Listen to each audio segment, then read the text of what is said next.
Hey, and welcome. Hey, Crow, good to see you. Hope you're doing well tonight.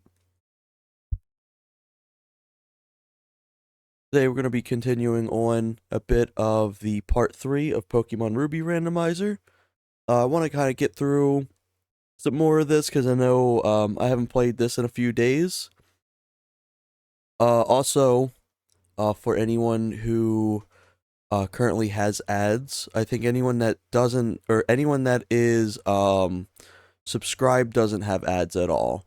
But for those who do, I tried looking into the uh the ad stuff some more. It seems like it's fighting against anything I put on there, but I did enable a notification that shows me when an ad's about to start, so I can at least warn people, being like, "Hey, ads in 3 minutes." On top of, like, I know when the ad break starts, so I can kind of like um keep whatever I was talking about until I know the ad's finished.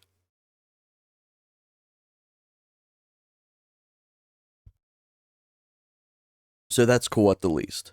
Um, but yeah, I tried tampering with the settings and stuff like that, and I just had like no real luck when it came to figuring out why it's doing it so frequently. But the next ad that appears will be in 2 minutes.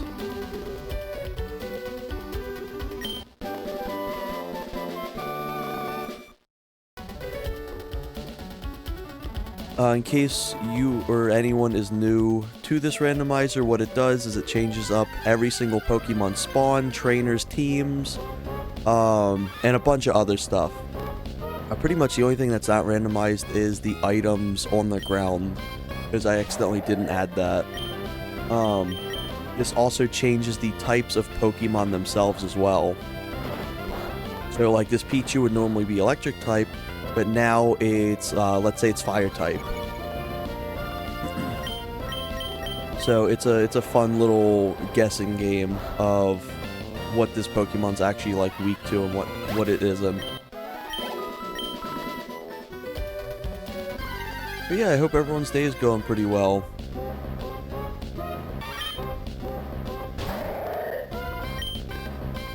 Last time I had made it all the way up to Fall Harbor Town. What generation do I think is the best? Personally, my favorite's Gen 3. If I would have to say a like an objective best, I would probably say either Gen 4 or Gen 5. Because they've got the most endgame content, they've got the most, like, in-depth mechanics, the stories are the best in those. Now, if we're talking about, like, the original, like, Diamond and Pearl, they're really bad. But Pokemon Platinum's really, really good.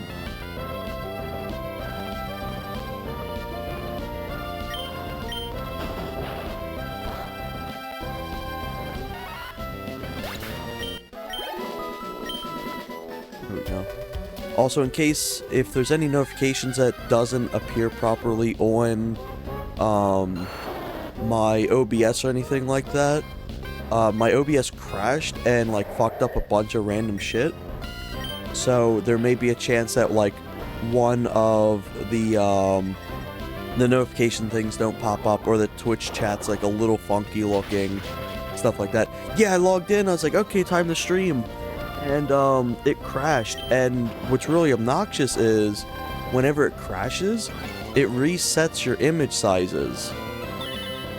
So like this screen has been cropped down to fit into this tube TV, so it's not just an entire desktop size.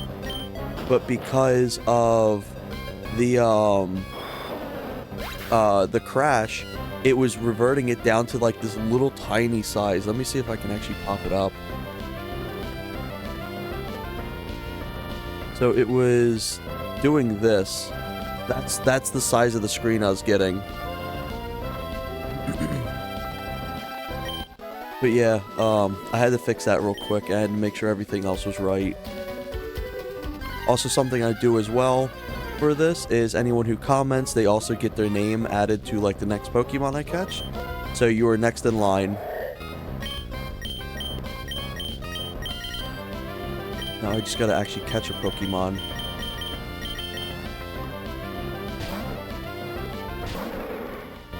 This area is not the best for doing any sort of grinding. Oh yeah, also the percentages of the stats as well are completely random. So, I end up one-shotting anyway.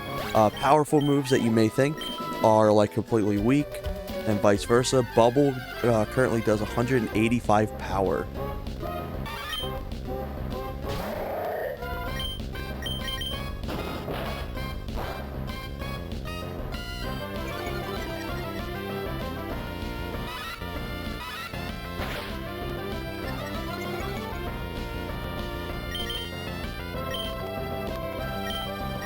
Let me see if I can get this Pichu.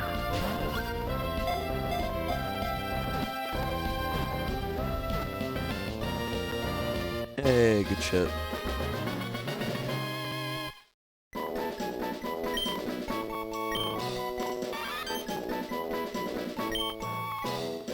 Crow, you don't get ads, right? I think you have the gifted sub, if I recall.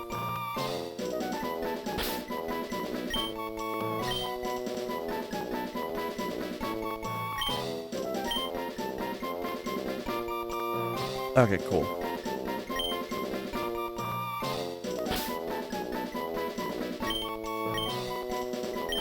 There we go. Oh yeah.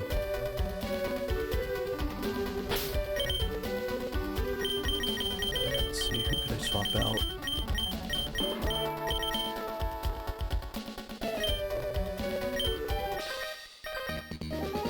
I'm glad at the least I can see when the ad thing's about to appear. So that's definitely going to be really helpful.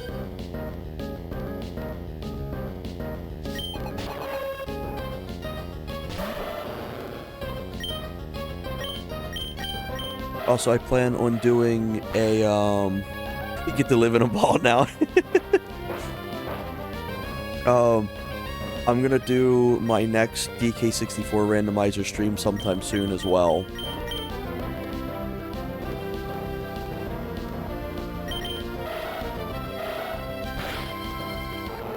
Because like, I'm already thinking about another randomizer. I'm like, oh man, I love that game so much.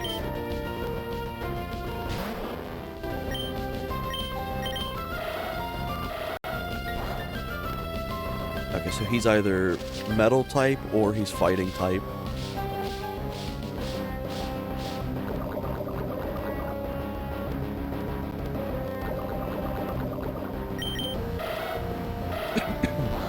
A good way to tell with this is if a normal attack either is resistant, that means there's specifically only one of like two types.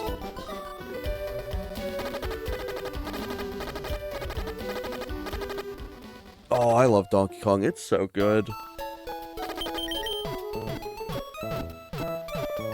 Plus, I actually had a few people reach out and request. It's like, hey, when you doing more Donkey Kong? It's like, God, probably soon.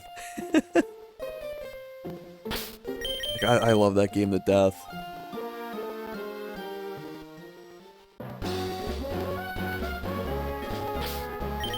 Here's essentially where I last left off.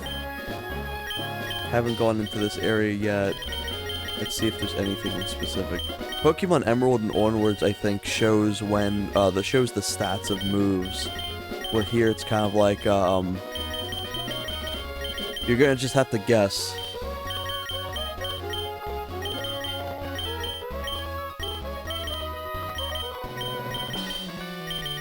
Let me show you as well what the summaries look like for a Pokemon. I did play through Sword and Shield.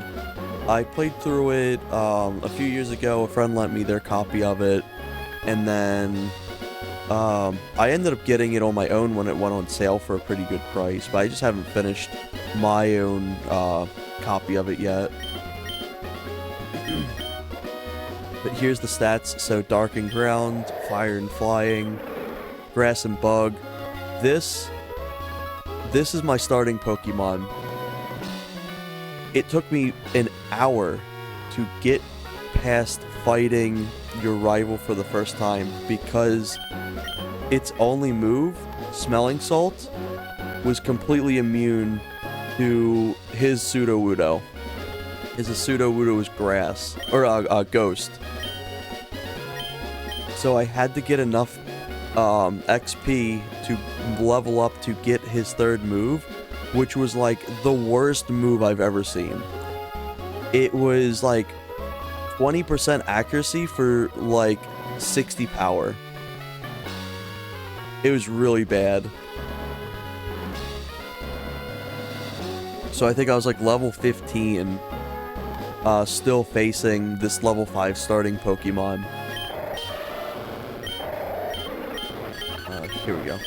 Yeah, there's Bubble, 185 power. It's wild.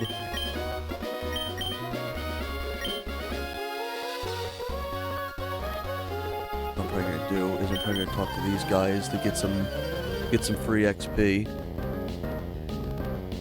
Yeah, pretty much.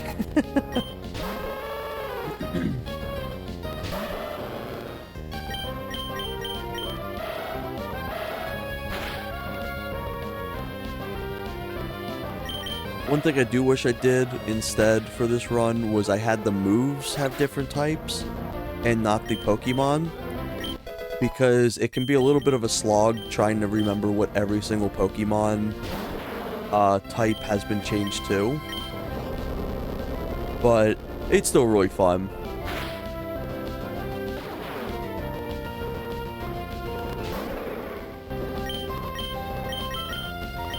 I remember him being weak to fire, if I recall.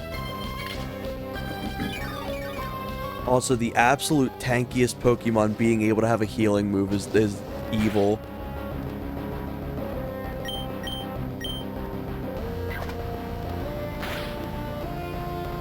Also, for these streams, I like to play with this little 8-bit Do controller that I have. This thing's really nice. Ooh, did ya? I ended up getting this because it was $10, and I was like, this thing can't be that good. Like, I see a lot of people really love this thing. I'm like, I don't think I like it too much. This has ended up being one of my favorite controllers. I love this thing. It's so much fun to play with. I played through the entire episode of Doom. That's funny. Oh, for sure. Yeah, this thing is absolutely worth like the $10. It's sturdy. It's really sturdy. Like, this thing doesn't bend or anything like that. It doesn't have any like creaking at all. The button inputs are like instantaneous. It's actually really comfortable. I think it's more comfortable than a Joy-Con. As funny as that sounds, because of how tiny this thing is. Because it's not like you're essentially holding the Joy-Con where it's like the buttons are over on this side. They're like directly in the middle. The buttons feel good. The little wrist strap is really nice. It's genuinely amazing. And also, you can, there's a little button on the bottom here that you can actually set it up to be a keyboard. So if you want extra buttons on like a keyboard game, you can absolutely do that. There is somebody on the internet who took their controller and they velcroed their 8-bit Do to the back of it, and that's how they play like shooters with. Hey, Edsy, good to see you. Really nice stream today. But yeah, you can hook this thing up to like using keyboard inputs. It's really cool. That's how I played through Doom. I played through Doom with that, and then I swapped over to the normal controller to play through Super Mario Bros. Remastered. And it was a great time. I loved it. I've never felt more response in a controller before than this one. Like, it's really impressive.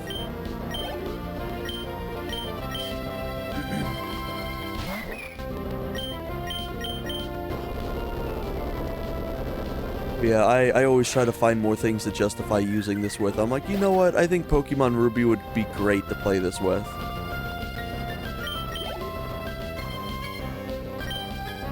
He just killed Ash's dad. Christ. Ooh, this Sudowoodo is evil. Yeah, the Sudowoodo is like, resistant to everything. So I gotta fully swap out to another Pokemon. Yeah, I love this controller. It's so much fun.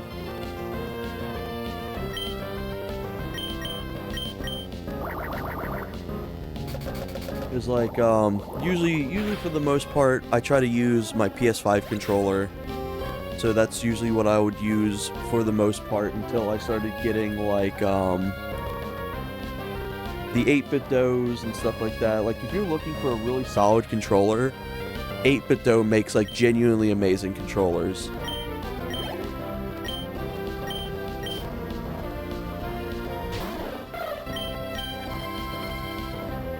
I love that this this bubble essentially is a free little nuke. Yeah, during my first stream,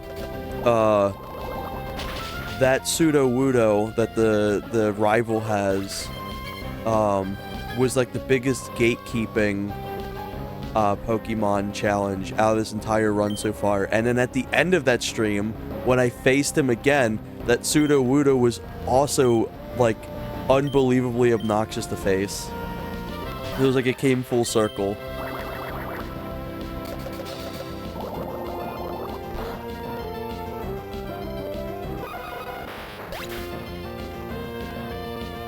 That's the magnet and the thumbstick. Stick drift. That I'm not sure on. I don't think I do.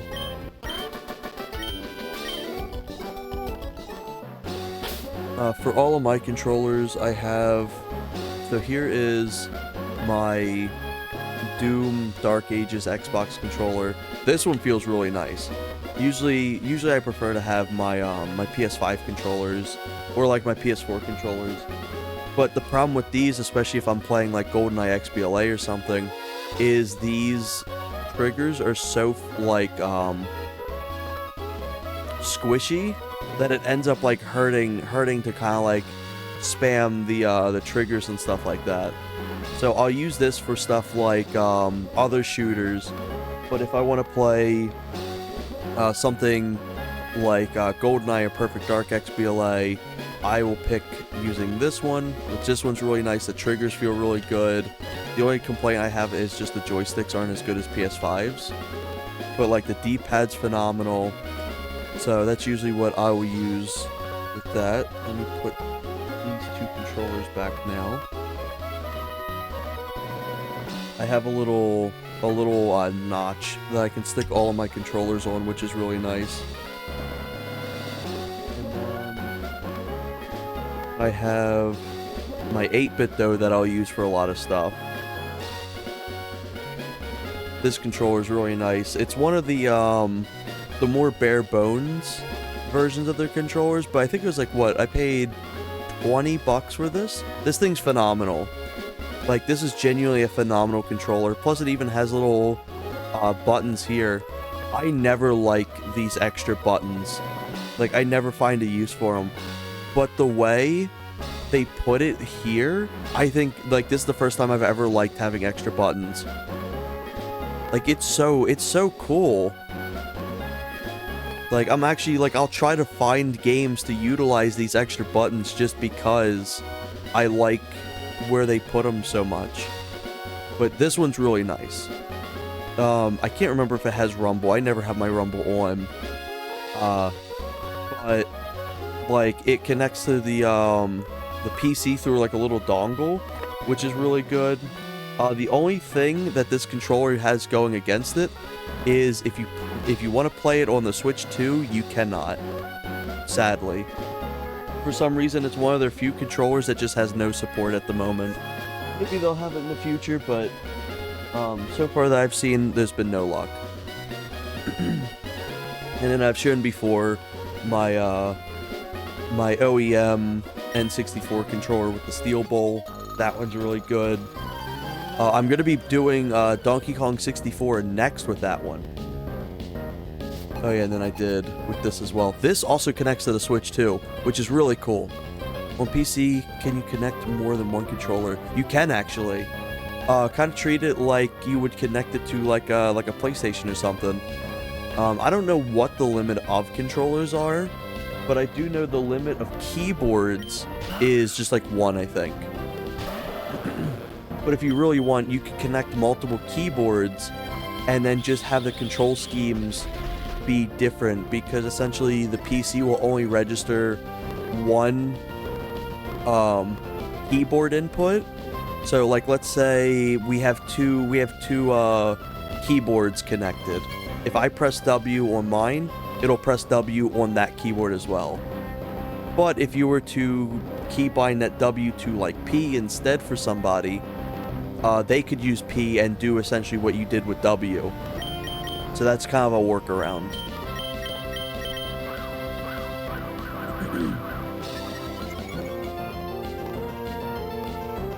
Oh, it doesn't affect them. But yeah, for these, I like doing these. I'll probably actually do Super Nintendo games with this controller too. But yeah, 8-bit though has some crazy quality. Like for 20 bucks, you get a really nice solid controller that even comes with a dongle. And 10 bucks gets you this, which is like a phenomenal little pocket controller. I think they regularly go back up to 25 as their default. No, not at all, Adzi. Do you know the USB limit? That I'm not sure. I think that's more of just the limit on how many things you can plug into a USB. But I think you should just be able to put like pretty much anything.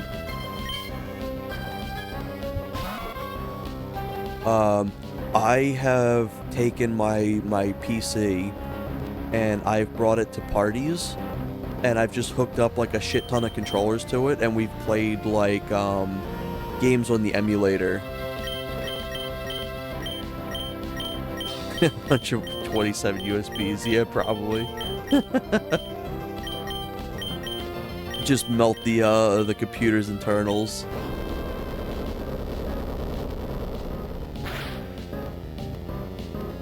But yeah, I definitely will be getting more stuff from 8-bit though in the future. And then, depending on how well everything goes with streaming and everything like that, maybe I'll get some extra funds, and maybe I'll do even like... That's the limit. That's funny. I love that. For those probably like eating their hat that they needed 128 USBs in that one slot. But depending on how well like the streaming stuff goes and like how much I get from it, maybe I want to invest in like some more wacky controllers too, and do some more like fun little runs with them. I'm unfortunately limited on what I can play with this. However, it is possible to play through Doom with this. So take that with what you will. But I want to find some more fun, like silly controllers to do streams with. Oh man, if I could afford that shit. Here's something I actually have. This I gotta fix up. Plan on doing a stream with this. The Nintendo 64 fight pad. It's like, this is your joystick, that's the D-pads, here's the buttons for like the left and right and everything like that. This thing's really cool. I paid 20 US I think for it. Really cheap, really nice. Like the buttons are scrunkly. The buttons have input detection issues. But the I just need to go in there and clean the buttons out, and they should be working like pretty good, well. It's also cool is they have a little spot up here for like your memory packs and stuff like that. But yeah, this thing's so cool. I got this recently. I don't have it in here as well, but I'm going to be doing another run through of Perfect Dark with a wheel and gas pedals. I have it over in our living room because I just haven't moved it over here yet, but I have a wheel and gas pedals. Funny enough, that's what I first started doing when I was doing more content creation stuff on my YouTube, is I was just doing little videos of me playing through with it. But yeah, I love that wheel. The gas pedals, the one gas pedal's broken, sadly. So I either need to find somebody to fix it, or I just need to buy another one online. Which honestly, depending on how much it could cost, it may just be worth buying another one online. So there's a little knob inside the internals where like the gas pedal goes, and essentially the little notch snapped off. So it will it will go all the way down, but the notch that like registers when the button's supposed to be pressed is broken.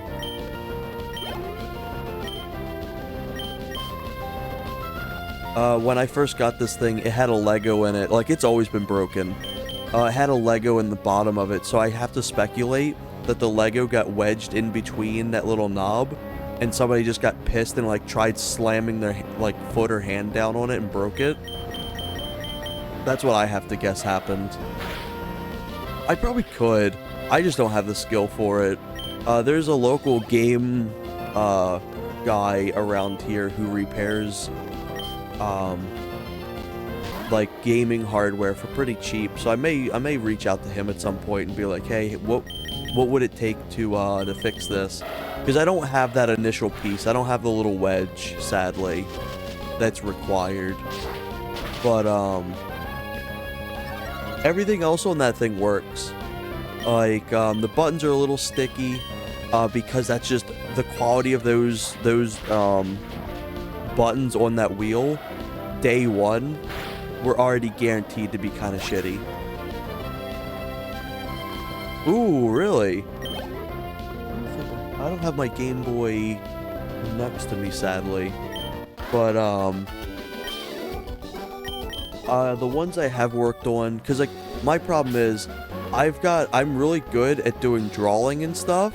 I don't have the skills to do, like, craft stuff with my hands. When it comes to, like, having, like, what's it called? Like, fine motor skills. So, like, that's usually my weakness is repairing stuff. Though I did get this, Nintendo 64 controller, mixed up with the steel bowl.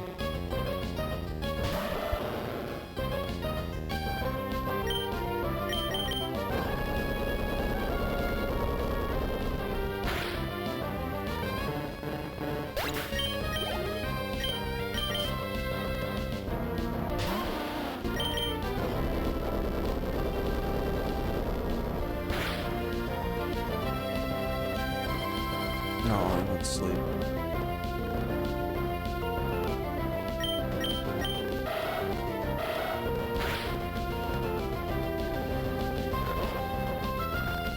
What's also really nice about this controller too, if I was to decide that I want to grab a drink, I can actually just play this with one hand.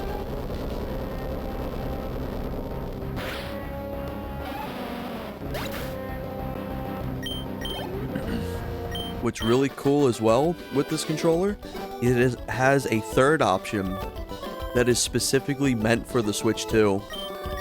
Because the Switch 2 uses different types of like Bluetooth to connect. Kind of similar to, I think it was the Xbox controllers. The Xbox controllers uses a funny way to connect.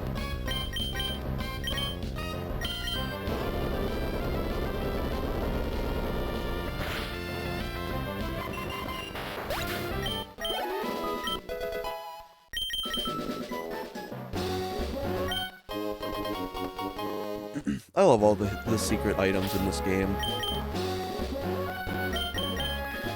It feels really fun. They'll be like, "Oh, have you seen that there's a secret right here?" You know, I think Yanma's gonna get this.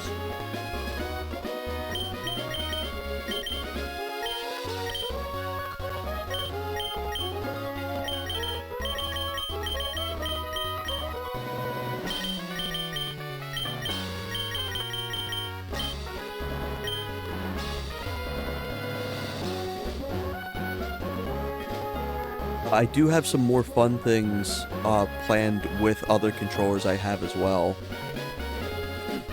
Literally for fun, I fix VCRs and games. Yo, same! Good shit! I actually do media restoration stuff. I actually have behind me my other computer, my old PC, that is just meant for that. Yeah, it's like so cool.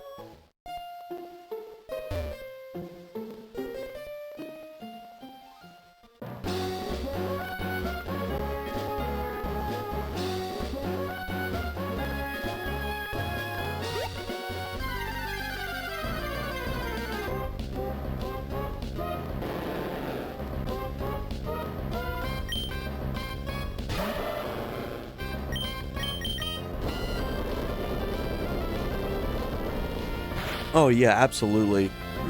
It's so funny what you'll see in like old proprietary media and shit.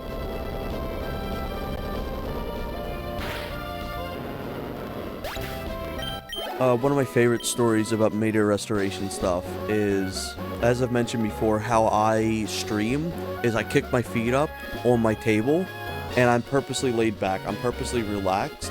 That way I can have a better time just chilling and having fun. And I kind of did the same thing when I was editing a very long video on a VHS tape I had. So, like, I'd gotten a commission where I was restoring, like, a bunch of, like, different tapes that, somebody had in my family. And, this was during the time that, like, the kids were getting access to the stuff, too, and they were, like, recording funny random shit. And, like, I had my feet up. This particular video was a Thanksgiving, like, event. It was just, like, family get-together, and they're, like, playing around, and it's, like, it's really peaceful. It was a really nice video. And, like, I have my feet propped up, I have my hand on my sound editing, equipment, so, like, I can just easily, like, lower EQs and stuff like that, depending. And I was like, you know what, like, this is pretty solid. I push it aside, I'm just sitting here, like, keeping an eye on making sure the video at this point is staying consistent. So, like, I'm dialing in the video instead of the audio now, because the video was a little crusty. And then it cuts to black.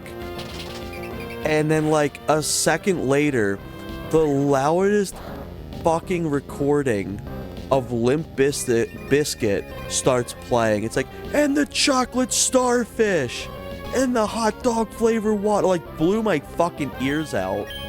Like, if we had to compare, the audio prior to that was sitting at, like, 2%, and that was still at, like, a listenable audio. This fucking thing was at 100. That shit blew my ears out. Like, I was like panicking. I was like, holy shit. Like, I was like desperately trying to reach for the audio EQs and stuff to lower it, because it's like, holy shit. I got Limp Bizkit jump scared. But that's my favorite story on my media restoration stuff.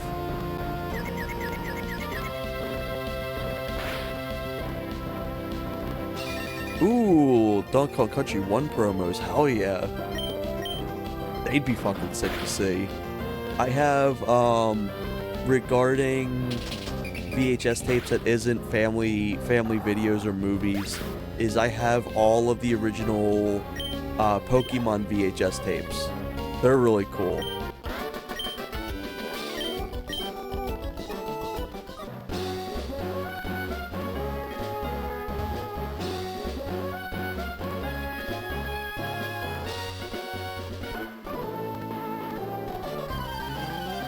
Once we open the Wii in a PSP movie.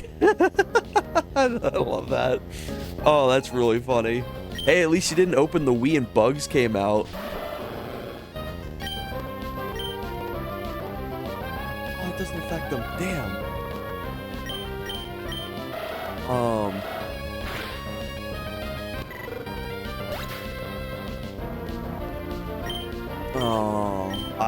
I had one time where I got a Wii, and like what we do, what we always made sure to do is whenever we open up something, especially if we don't know anything about it prior, is we will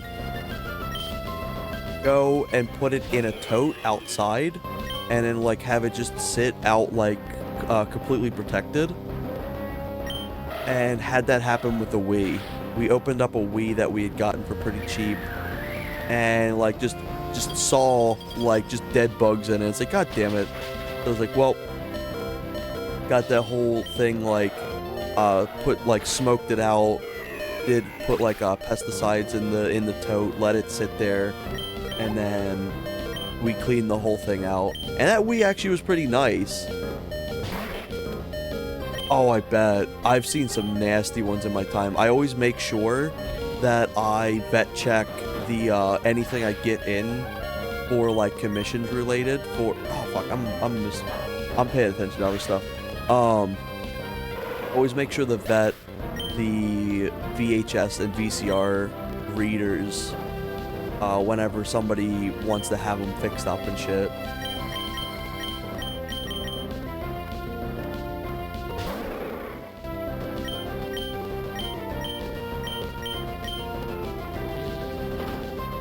It's like that shit gets so nasty.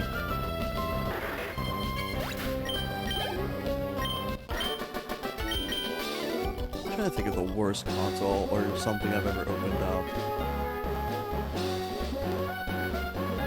The worst thing in regards to VHS tapes is there was somebody who was like, he's like, oh yeah, I've had this sitting out like, it was somewhere like that just wasn't being taken care of. He's like, oh, these should be fine. I opened it up. The entire film is covered in white mold.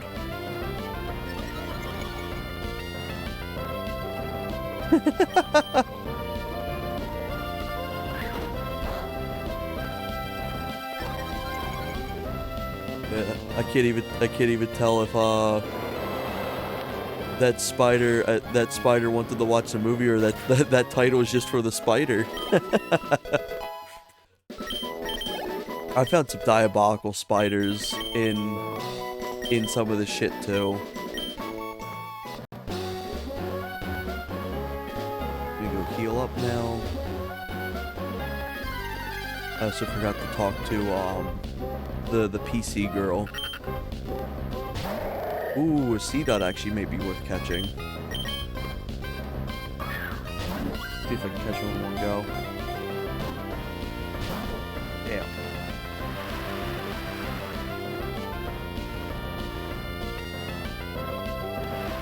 I know, right? They've managed to find their way into everything.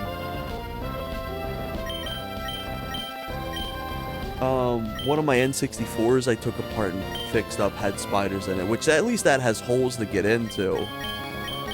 But it's like, it's so wild to me because like spiders will set up a home for catching bugs inside like the most impossible things for bugs to enter.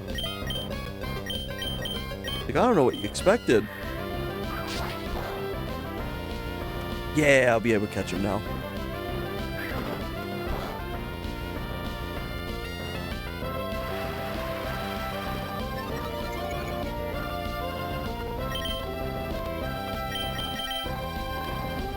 Yeah, exactly. It's just like, you set yourself up for failure.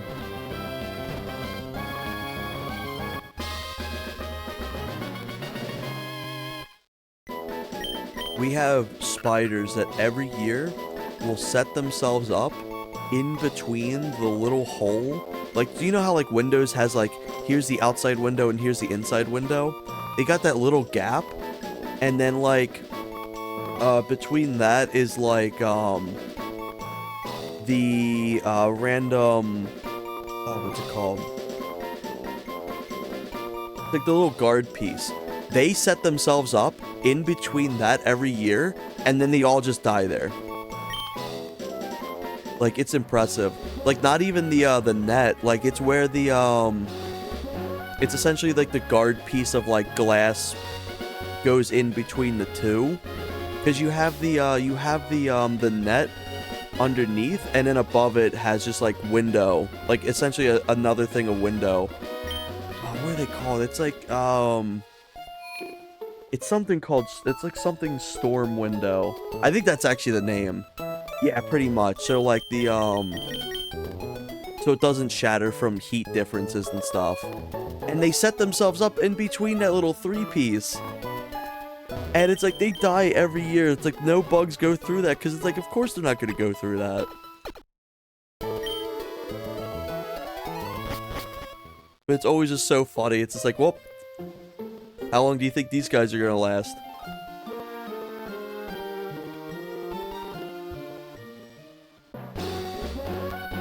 Oh, I know a good story. Here's a putrid one. I had taken in, because I'd brought over some stuff, and this bag, this toolbox, had been just sitting in a car, and like it was completely fine. Like there was nothing wrong with it whatsoever. We brought it in. There was nothing like sus about it in the slightest. We went into our room. We came back out like an hour later.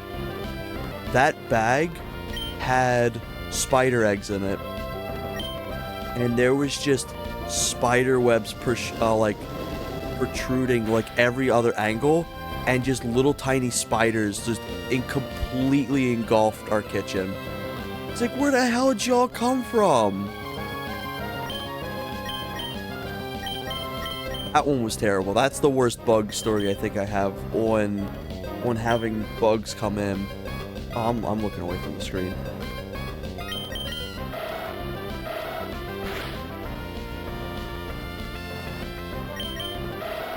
Yeah, that one's the most diabolical, I'd say. Ooh, I wonder if I can catch him. Oh no!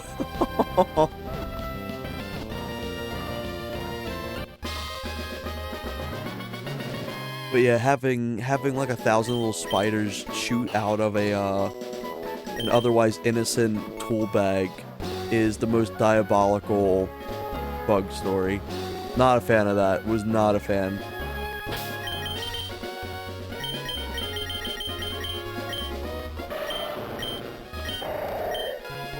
Let me switch out some of these. Let me level up some of these other Pokemon. I'm gonna get some Adzy in the spotlight.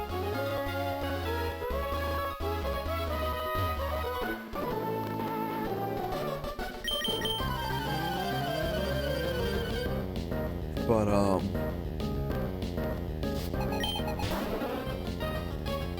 yeah, I love looking through like old media and shit like that. Like, it's so cool. Like if you want somebody that's kind of similar in vibes to me, in my recommended on Twitch, a good friend of ours, Merc, he does streams as well, and he does his like starting soon and BRB screens are the old VHS advertisements for video games, which is really cool.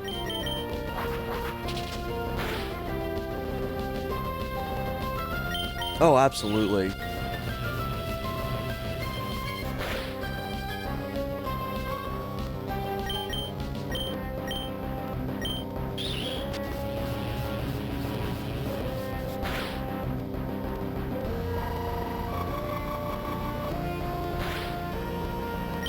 That didn't do anything for 5 PP.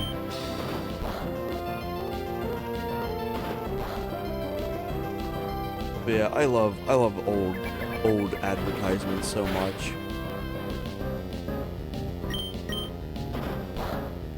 Oh, one of my favorite things that me and my spouse will just put on is Vinny Vinesauce. He does Commercial Chaos, where he just goes through and watches a bunch of like old ads and like some like cursed ads as well. And he's got like such a good variety. It's really fun just to kind of like sit back and watch it. Yeah, same. I really miss having cable. I miss when cable was like actually really decent.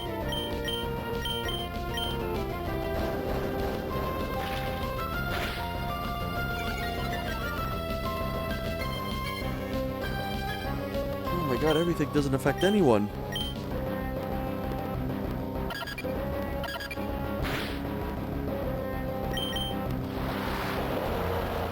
I do really like playing through this game too, because this is a very, like, I can be laid back and kind of just chat and chill. This is a nice little, like, breather in between, like, the more intensive games.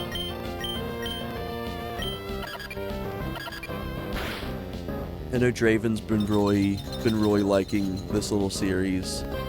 So I'm happy they've been really into it.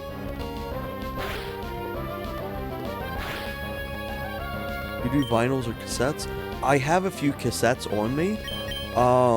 I've not done too many vinyl. For the sole fact, I just don't have a record player. I do, though, have, above, I think you can see it in my Discord, too. And I think I've shared photos of, I have a framed Donkey Kong 64 vinyl.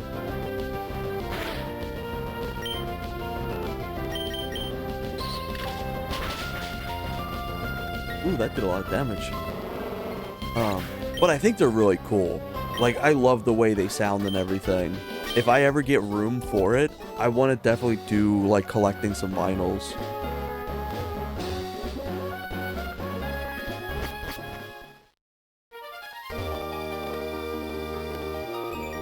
This area I always thought was cool. I think they actually changed the whole color palette of this in Emerald, if I'm not mistaken. Oh, you're telling me. I went to a giant video game store because I didn't get it online. I kicked myself in the ass because I didn't get it online. Just like the Perfect Dark one. Perfect Dark has a vinyl too. Stupidly expensive to buy. It used to be like 20 bucks, I think, for the vinyl. And it was like shit. Like, I just didn't have the funds for it at the time. And, like, I kick myself in the ass to this day of not getting it. Because it was so cool. The art was, like, genuinely, like, really, really cool. Let me see if I can throw up a photo for you.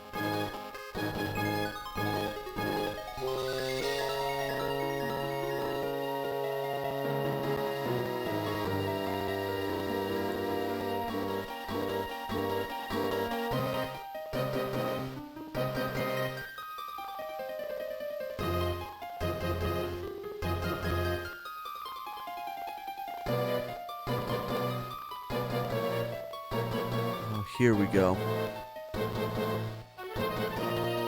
It's a really small photo. Damn, that's a really low resolution photo. But yeah, they had a whole like Perfect Dark vinyl and everything like that. And it's so cool. Like, the art's genuinely phenomenal. That's my favorite rendition of Joanna, I think. Like, it's genuinely like super, super cool. And like it's got two different styles. Actually, I'll just pull this whole page over. But it's got like two different styles. There it is with the blue and the red. On the back has Mr. Blonde with the Skedar. That shit's so cool. Like, I genuinely wish I would have gotten this. And they've done a few others. I think they did one for GoldenEye, maybe? I can't remember if they did it for GoldenEye or if they're doing it for GoldenEye. They did one for Banjo-Kazooie. I think Jet Force Gemini. They did one for the General Rare one that just came out. But like, they're so cool. And I kick myself in the ass every day that I see it and think about it. I think they did a Conquer one. I wouldn't be surprised. They went through and did like a bunch of them. But what's really cool, I can't play it on here because I think it's copyrighted. Grant Kirkhope actually went for the Donkey Kong 64 one and remastered the entire soundtrack. How he had to go about doing this is he had to go in and he could only remix the songs that he had released on record back when DK64 came out. So what he did is he went in and essentially took a handful of songs from those specific levels and merged them into one. That way he could be like, oh no, it's just remixing this one level song. And it's really cool. I actually got to hear it a little bit early because I was talking at the time. And I got the little bit of a preview. It was like so cool. But yeah, it is called The Rare Treats Donkey Kong 64 Revisited. It's on Spotify too. The P from VeggieTales. But it was genuinely super cool.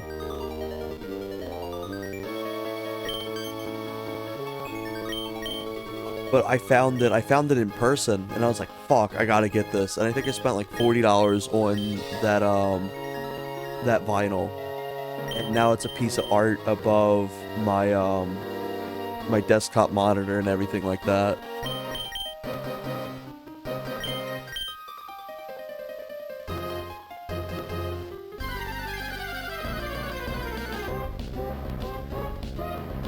I wonder if there's any chance I have the photo over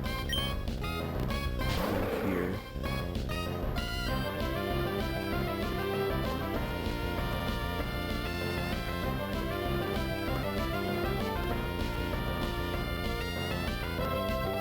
Let's see, let me close this out real quick and then open this up just in case it...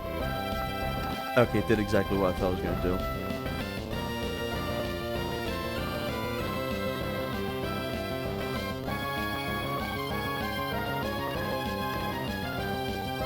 There we go. So I got it up here. There's the vinyl. I have all my other stuff. I'm still adding stuff to it. I got my little Donkey Kong stuff there. I got all my pins. There's my console. I love having this little wall. But I need to add like a lot more to it.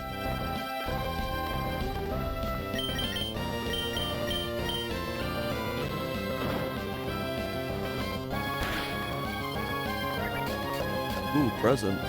Oh.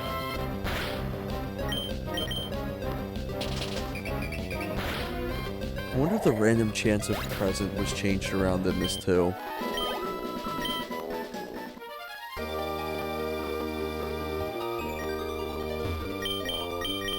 My little Kong shrine. Also, I think this area in specific is like the most forgotten area for me. Like, I remember it. I think it's the most memorable for me, but it's my most forgotten to revisit. Like, I never revisit this area after like the first and second time that I need to go through it.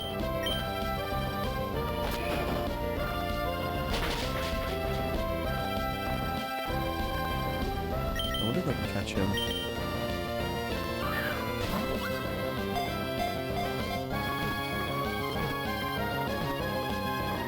Hey, let's go.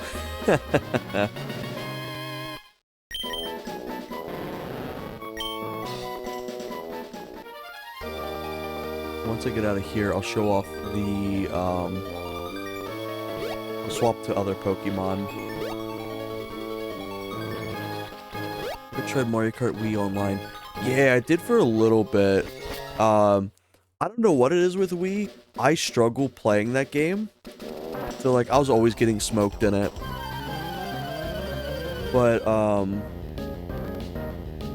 I have played through it. Like something funny is my brother, when he had his own apartment before he got his house, there was a guy that you could see adjacent to his apartment.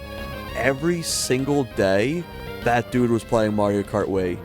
There was not a single day that that dude wasn't playing it.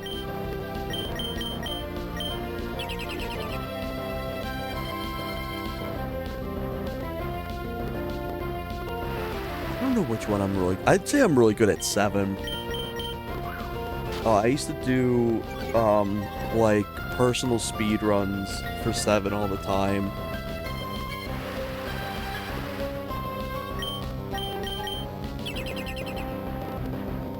My spouse, they're really, really good at Mario Kart 8.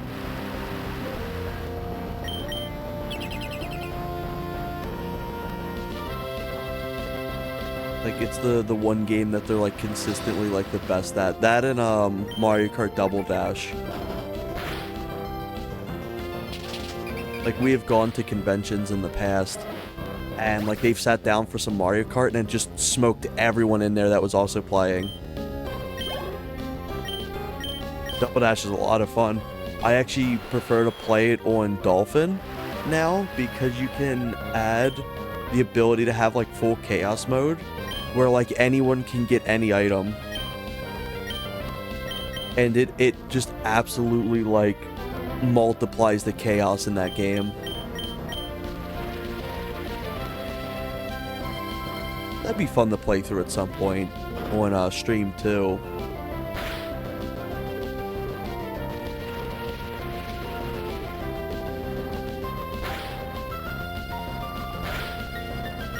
I had a weird issue with Dolphin for a short time, where it essentially peeled all the textures off the characters.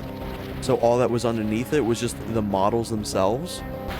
I have a screenshot somewhere. But it was so wild. It was like there was no textures whatsoever. It was all just the models.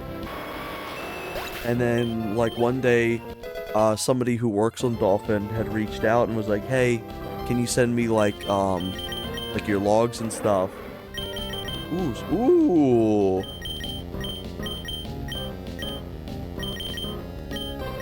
Really, he gets a good move.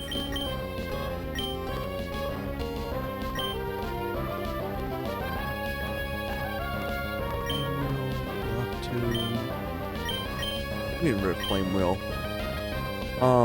But when I went to send it to him, it fixed itself. Of course it did. I loaded it up and it worked just fine. Would you personally go for the complete N64 library? Maybe. It entirely depends. I would say right now, probably not. However, my ideas on that could change in the future, especially if I do like a variety handbag where it's like, today I play through all the sports games. Like I give like 20 minutes to each sports game or something like that. So I'm not gonna say I'm gonna be opposed to it, but I know personally at the moment I probably wouldn't. But I do at least have like 30 games that I do want to play through. Yeah, all the $1 games. The thing that makes it more plausible too is just the fact that I have the summer cart. So I could actually visit a bunch of these games if I really want to. Which definitely could be a really fun thing. One of my stream docket plans was actually to go through and play a bunch of the racers in one sitting. I think it was like a racing handbag where it was like the Rush series, the Cruisin' series, what's the other ones, like Extreme G and stuff like that. I think that'd be really fun. 35 PP for this 140 attacking move. Holy shit.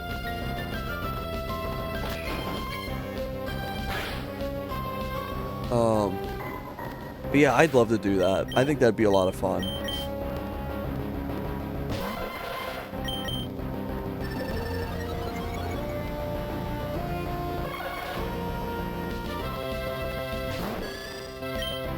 Oh, they fucked up now. They brought out the Bubble King.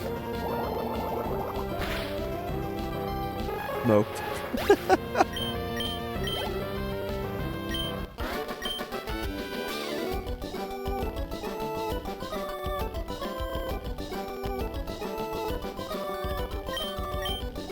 But yeah, there's definitely a whole bunch of stuff I want to do. So let me get this item. I always like this little area. It doesn't really lead to anything at all, and it's just its own little section. You have the N64 racing controller with the wheel instead of the stick. I do.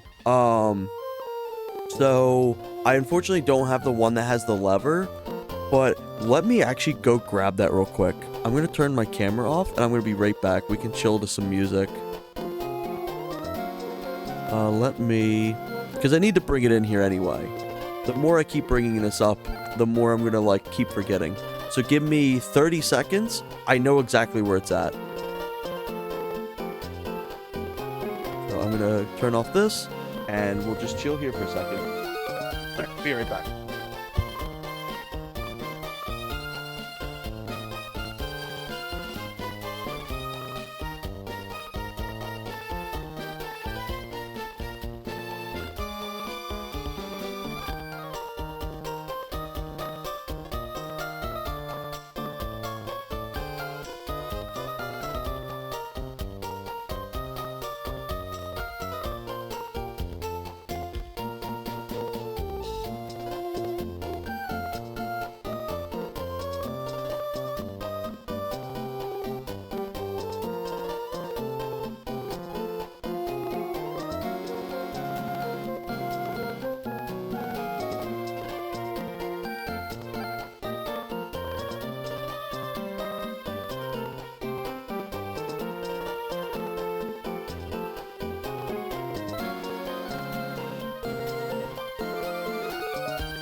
Okay, I'm back now. Oh, let's see.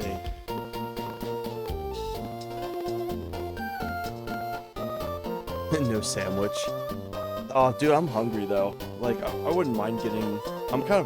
We're going to the grocery store today. And we're a little low on food, but it's like I could kill for a sandwich, especially it's spicy chicken.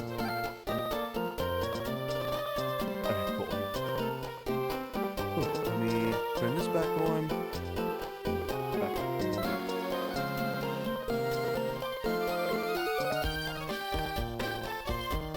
The one I have, this is going to be a little too big for the camera, is this racing wheel. It is the V3 Interact. For what it's worth, this thing's pretty cool. It definitely does have some issues though, like the buttons are a little sticky. But oh yeah, the rumble's fucked on this thing. It's bad. The rumble actually is so bad that it messes with the steering wheel itself. You can't aim, you can't like turn when the rumble's in effect. But I would like to go through and do a bunch of racing games with this wheel. I think that'd be fun. I would have to set up a separate camera so this could actually be in shot though.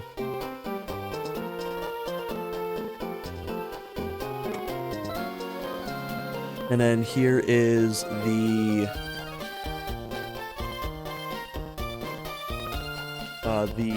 gas pedals themselves. This one in particular, the brake one, is no pun intended broken. Hey, how's it going? But yeah, this wheel is so much fun. I love it. Got a PS3 controller that when rumbles on it gets stick drift. Yeah, that checks out. I love the fact that, like, Rumble consistently, will just mess with some controller brands, or, like, just controllers in general. That wheel, because it's meant to have the Rumble in the V3, but the V2 doesn't have it. Ares has the V2, and his is actually better off because it doesn't have the Rumble. Yeah, I ended up waking up a little late. I took like a long sleep. Like I like done work, and then I came home and I did a stream, and I was like, you know what, I'm kind of tired. So I slept until like 12 a.m. I think. Upgrades, people, upgrades.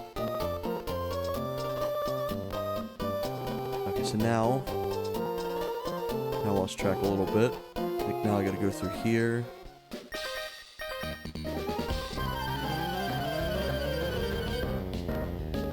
Which one? This one or the wheel? This one's actually really comfortable. Yeah, this one's actually really comfortable. I've actually played through 2 of the Doom episodes with this. So you can actually play a bunch of stuff with it. But yeah, it's fun.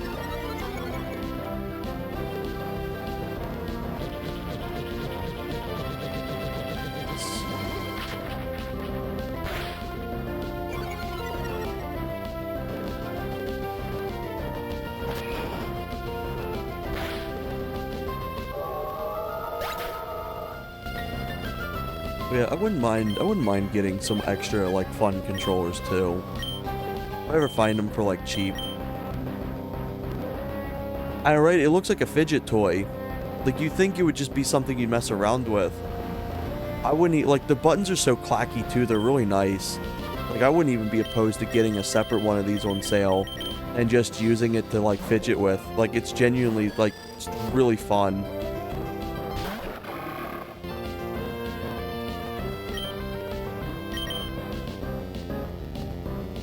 Oh wow, that attack actually missed.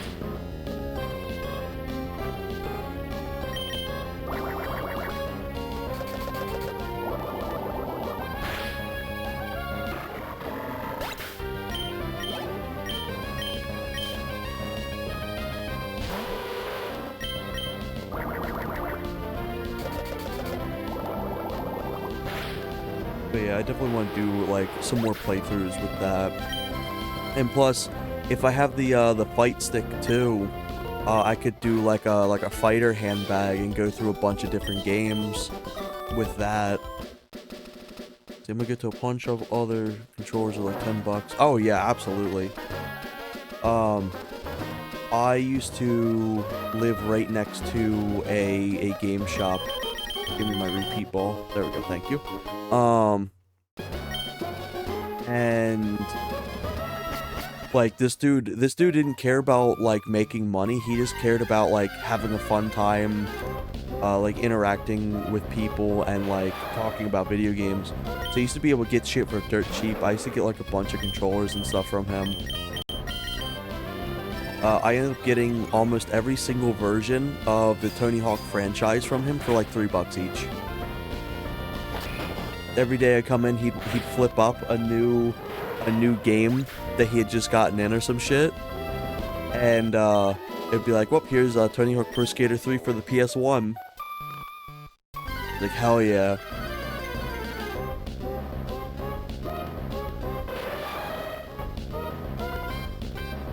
Let's see, all the bins that no one's been through. Yeah, exactly. Damn, good shit. What's really nice about the pawn shops too is they never really realize how valuable some of these are, because they just see it as like, it's like, oh yeah, here's like, this thing will be like $5.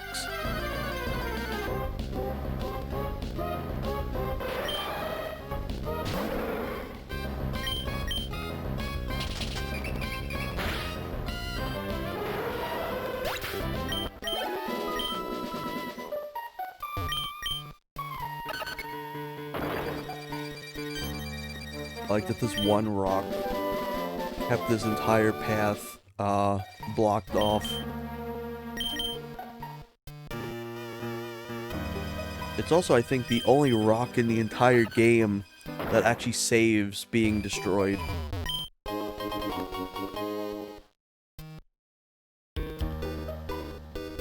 At the moment, I'm not quite sure.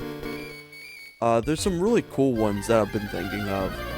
But, with the holiday season, plus all the money that we just invested into getting the studio set up, I'm a little tight on funds right now, just until, like savings go back up. But, I was definitely thinking of, like, some really shitty,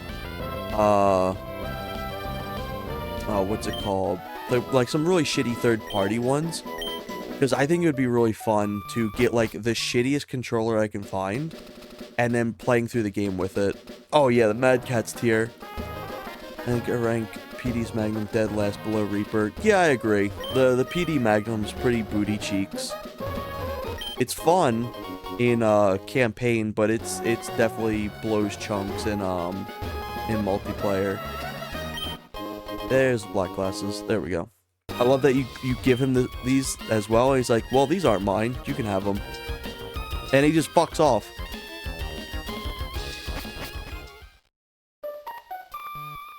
Also, I love that his model shows him with glasses on, though. So it's like he's just been wearing them the whole time. He just forgot them.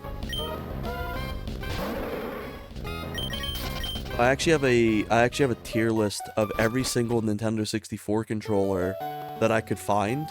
I want to do a really funny thing one day where I'll just sit through and I'll like review all of them like I've played them, like I have full experience playing with them.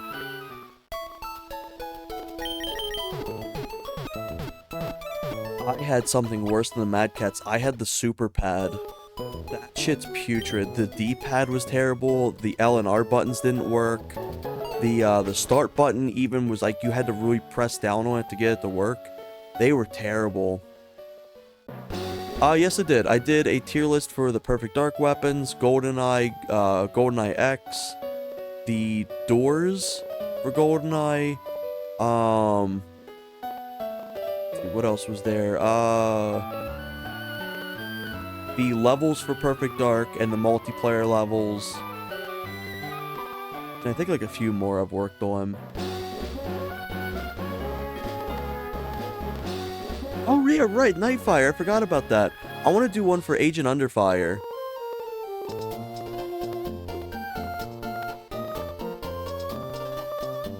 Yeah, they're fun to like throw together and make. So I was like, they're a nice little afternoon thing. Yeah, I played through Perfect Dark Zero like back. The last time I played through the whole thing was back in 2012. Super Pad made by Performance. Ooh. Yeah, I thought Perfect Dark Zero was fine enough. There's definitely things that like I didn't like, and then there's things that I do like find appreciation for in it. I think I have to talk to this guy now, right?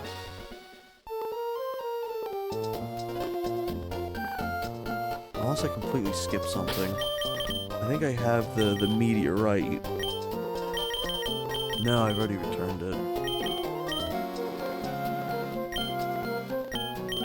I'll have to look through and see all of my N64 controllers I still have. I lost most of my Nintendo 64 peripherals outside of, the rumble pad and, like, my memory packs and stuff like that. I definitely have to sit down one day and see if I can find everything.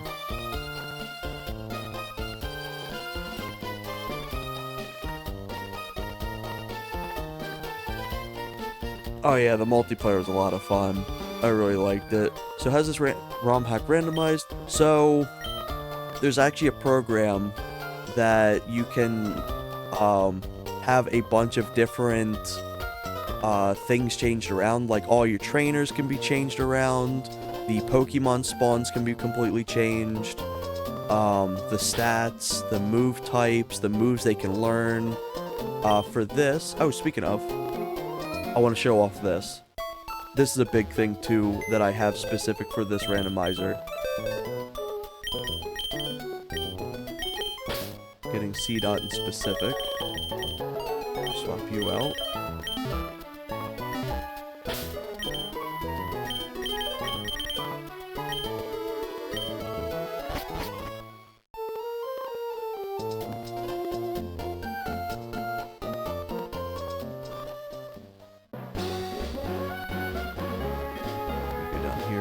Battle some Pokemon real quick.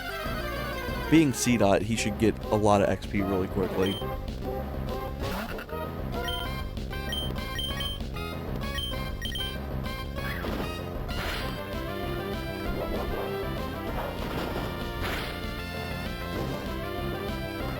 Damn, got burned.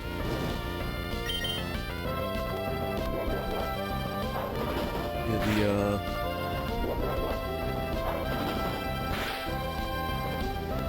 Diet Pea Shooter from Plants vs. Zombies. Damn, that seed I got smoked. Well, Pokemon can be randomly changed around when they evolve too. For example, Yanmo was originally a Weedle. Draven was originally... I can't even remember what Draven was. It was like a Surskit or something like that.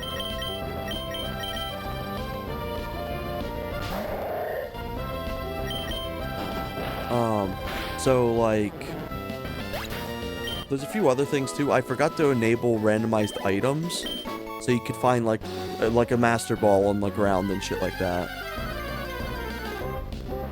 But like the randomizer toolkit is so cool for this game, and it supports, I think, every single Pokemon game at this point, except for like on the Switch, if I recall.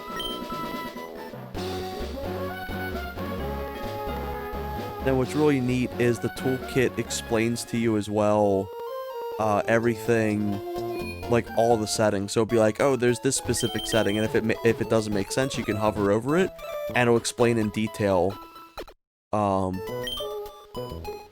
what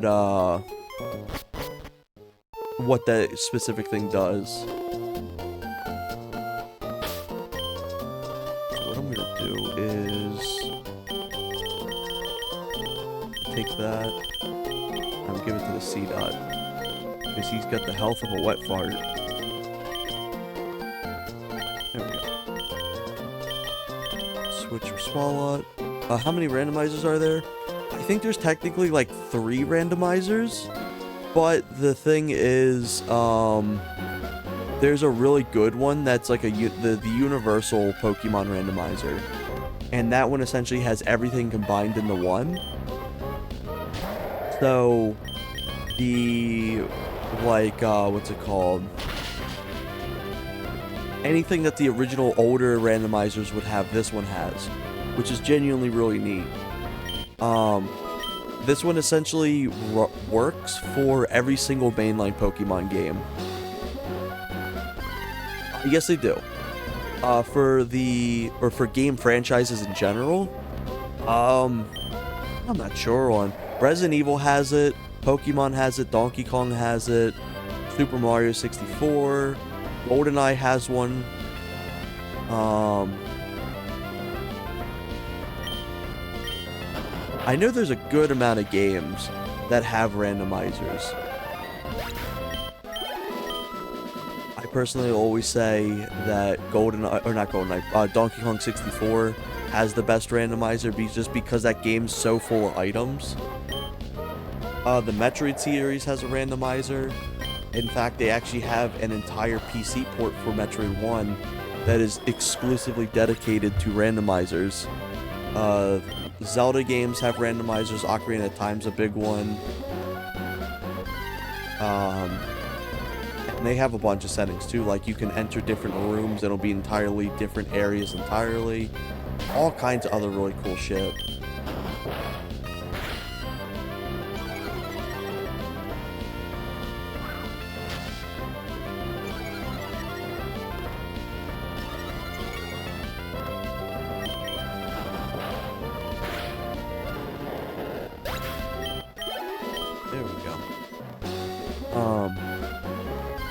Yeah, I love randomizers to death. They add so much life to a video game franchise, especially one that's like been played over and over and over for like decades. It's essentially just infinite game.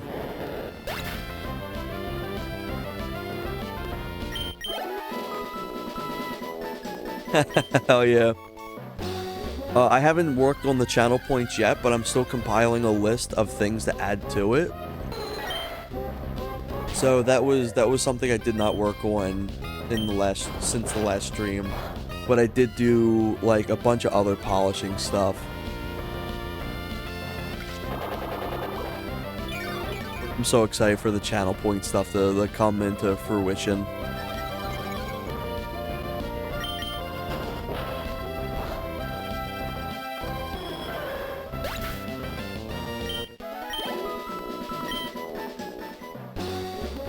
At the very least, people can unlock the emotes. Like I've put out like a handful of emotes I've made.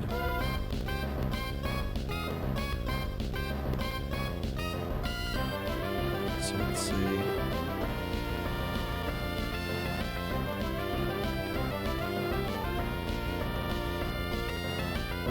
I've done like these and stuff. I got like a good general start to them. Yeah, the banana button's gonna be my favorite one. I'm so looking forward to that.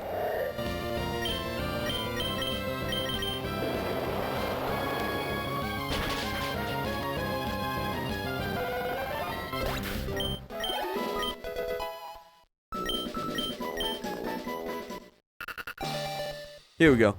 Here's my favorite part about this randomizer that I set so far.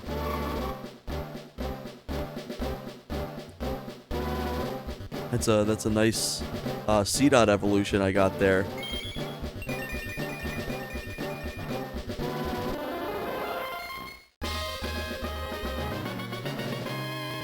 This can absolutely just destroy any semblance of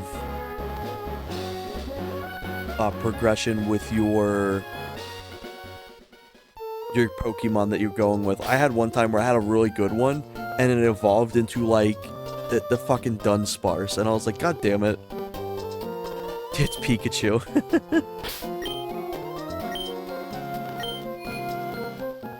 Parasect gets to get put back into the bin where he belongs.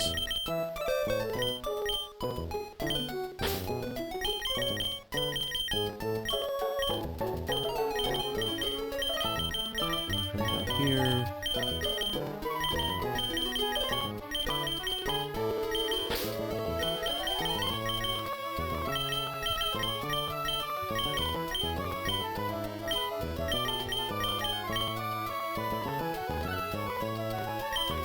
Togetic stats. I haven't really been using. Oh, he knows Rock Smash. I've never really been using Togetic too much.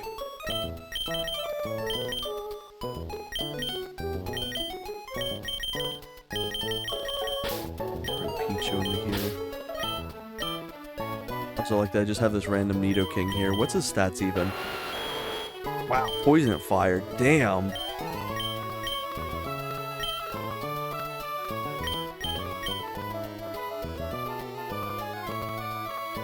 I've actually not played Power World, but I think it's pretty fun. I think it's pretty neat that, like, it's like essentially just like an open world sandbox Pokemon game.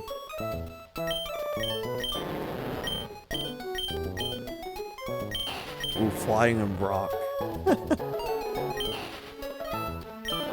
No wonder so many of these Pokemon are just immune to so much shit. Like, ground and stuff. They're all flying. They're all flying.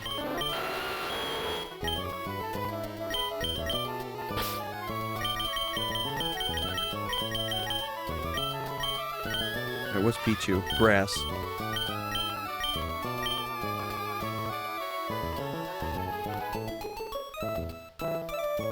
Ooh, triple kick. 20. 145 for Rock Throw is pretty diabolical. Oh, I love Ratchet and Clank.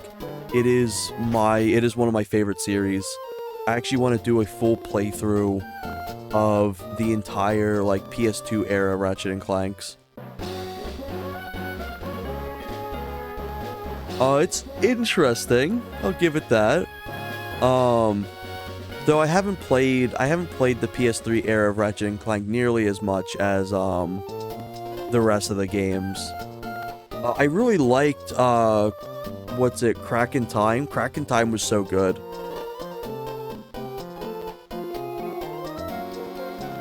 Isn't Quest for Booty the one that got them sued? Because they sang Little Teapot? That's still a really fun piece of trivia. It's so dumb. What do we have to do now? I gotta go back up, right? Yeah, I'm just kind of, I think it's kind of like zoning out, just chatting. So I gotta go back up to this area.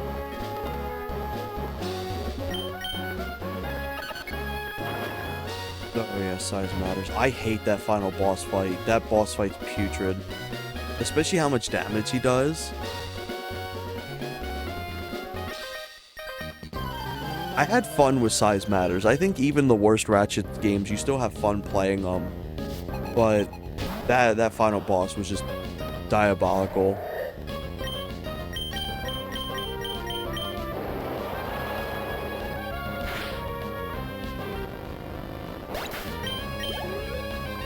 Something I wouldn't be opposed to doing either is going through the Tony Hawk franchise. The only thing is, like, it kind of sucks not having the music be able to be played. So it's like the quickest way to get your channel nuked. I've actually not played All for One, but I always thought it was cool that there was like a little beat 'em up. What's the one? It's like Nexus or something. Into the Nexus, is it? Where it's like it's an actual, it's not a Ratchet and Clank game. It's like an RTS. It's either like an RTS or it's like a tower defense game. Oh, absolutely. Yeah, one of the Ratchet and Clank games is, I don't think it's Into the Nexus. It's one of them. It's exclusive 30 power. Fuck that. It's a tower defense game, which is interesting, but it's also like a stupidly short game.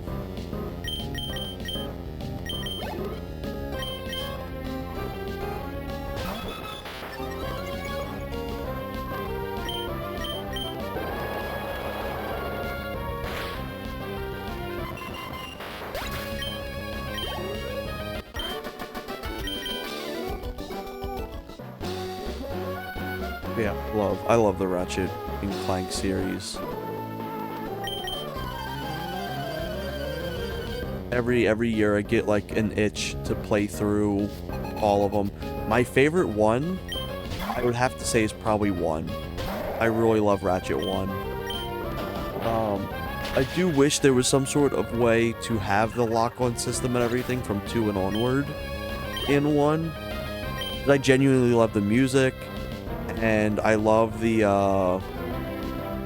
what's it called? Like, the story and everything. Full Frontal Assault, yeah, that checks out. I don't, but I do a lot of physical labor.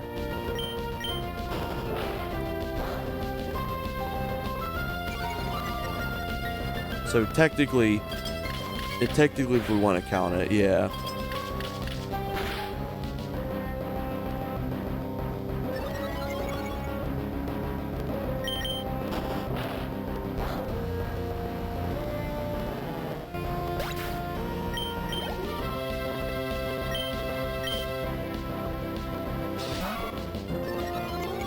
Worst workout is walking up the 5 flights of stairs to my apartment at the end of the day. I wish Joe can say that's the worst part of my shift. It's not all the lifting and stuff I do, it's the it's walking up my damn stairs.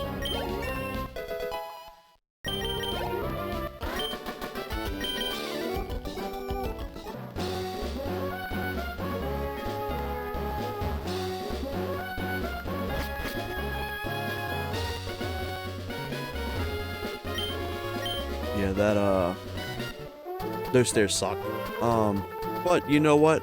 I justify it as nobody would ever want to break into these apartments, because who the fuck would want to walk up 5 flights of stairs to steal a TV? So I'm fine with the extra walk.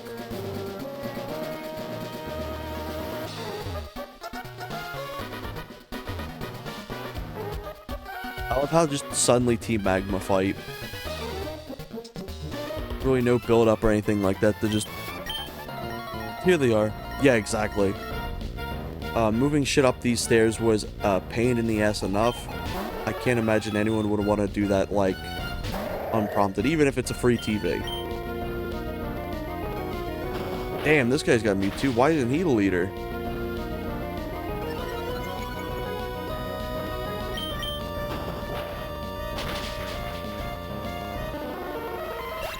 Yeah, pretty much.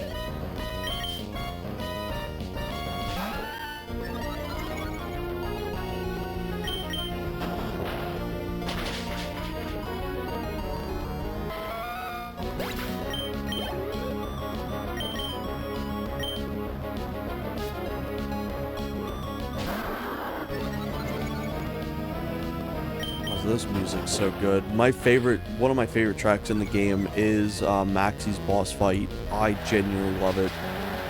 It absolutely fucks.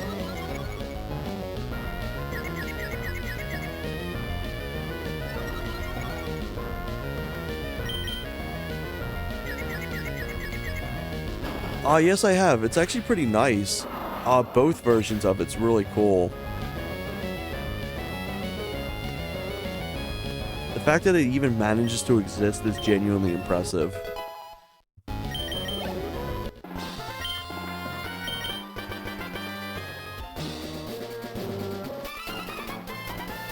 What's this man gonna offer?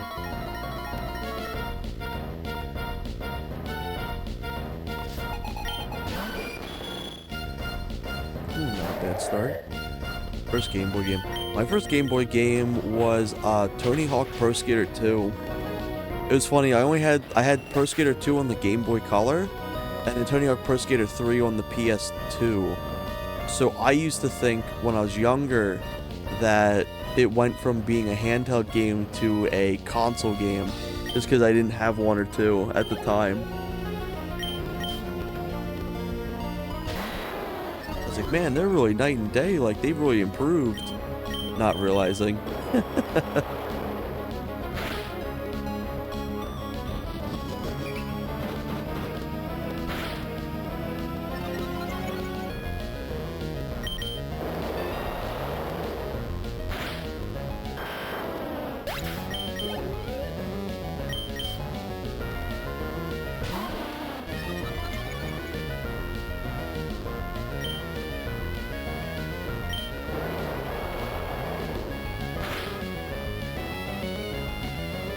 Hey, nice, one shot him.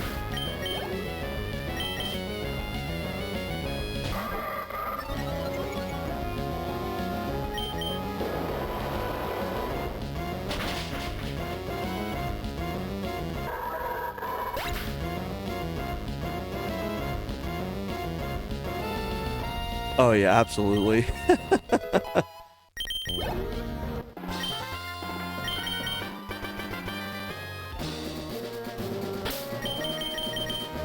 Save here in case anything funky happens.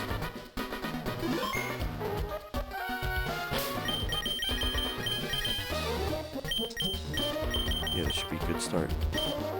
Alright, let's see what he's got to offer.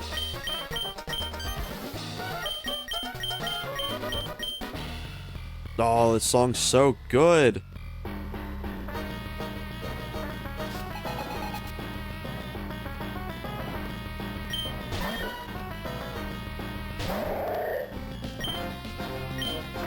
Oh, man. All of it just feels powerful.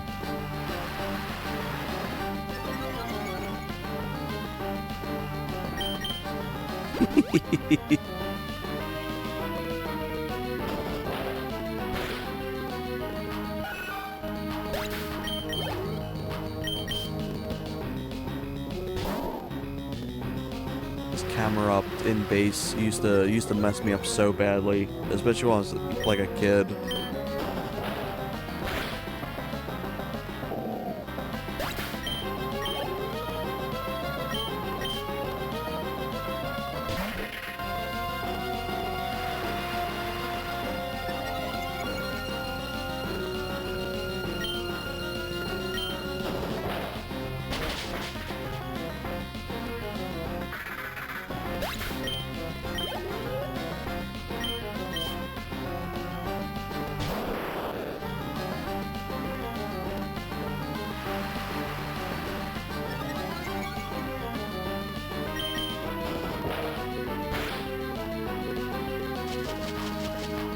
Oh, not the paralyze.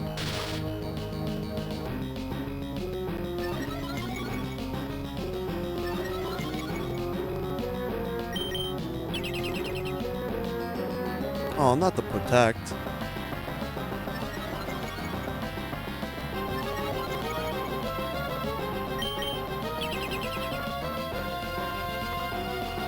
Something I'm interested in maybe doing as well is I recently bought all of the Resident Evil games on PC. I wouldn't mind doing some of the stories for Resident Evil 7 and 8 and stuff on stream too. You ever plan on doing multiplayer streams like It Takes Two or Unraveled? Oh yeah, absolutely. I'd definitely be down to do some fun stuff like that. I really like doing the co-op aspect of these games, so like stuff like that would be so cool.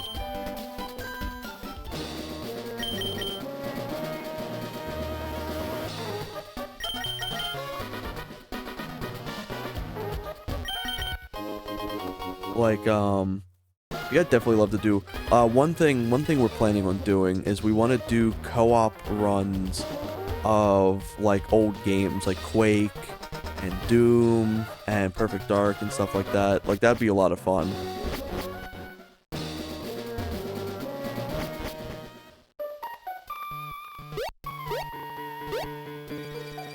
Also, this area I never re-explore.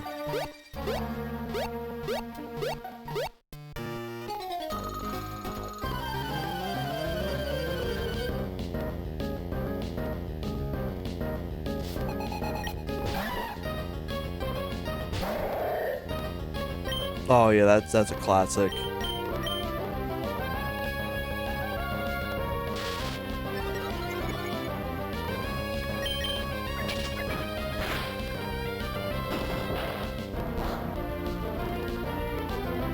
Me and Aries recently did a the Doom co-op. We kind of just fucked around a bit. We're playing around with some mods, and then quickly getting humbled by how brutal some of these mods that weren't meant for co-op were. There was a mod that was like so unprepared for co-op that you actually spawned in the middle of like the worst room in the game as player 2, because they didn't have it set that everyone spawns in the same room.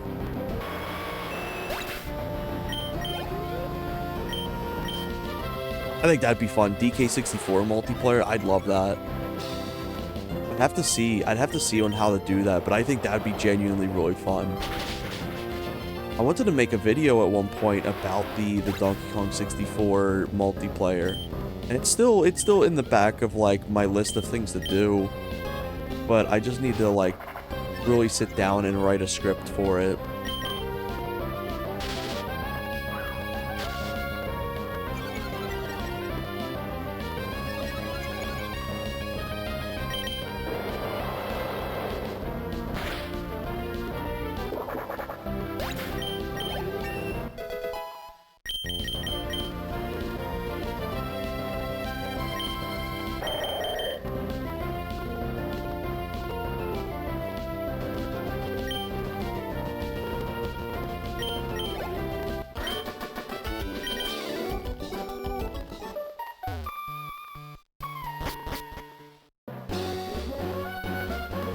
Maybe I could even go through it during my vanilla playthrough of Donkey Kong 64.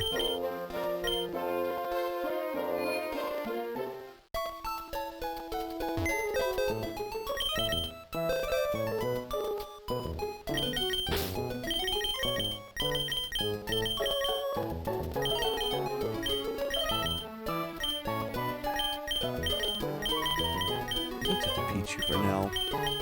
'Cause I know it takes a lot of friendship to level up.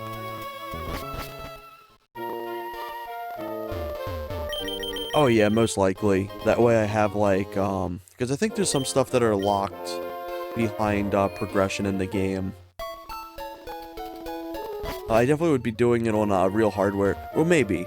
I'll either do it on real hardware or I'll do it on BizHawk. But then I could probably do the multiplayer itself on Gopher.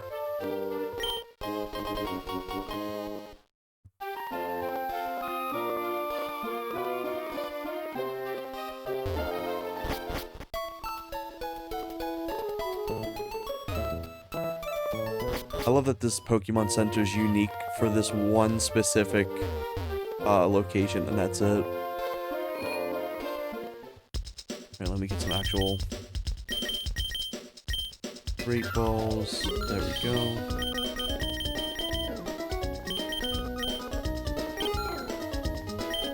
And let me sell off some stuff before I have a full inventory.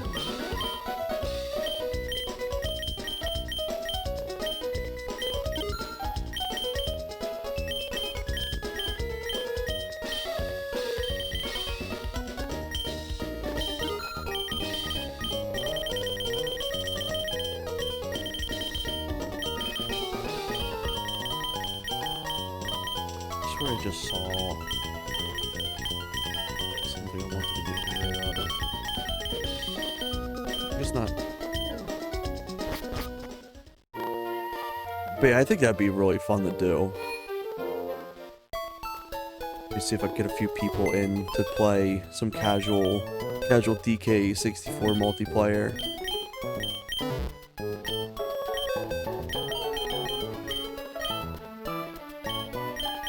What could I deposit?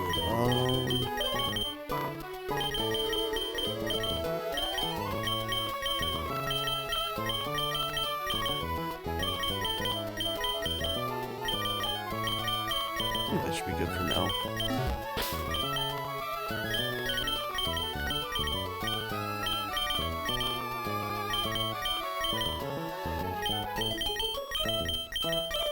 I'm gonna raise the attack on him.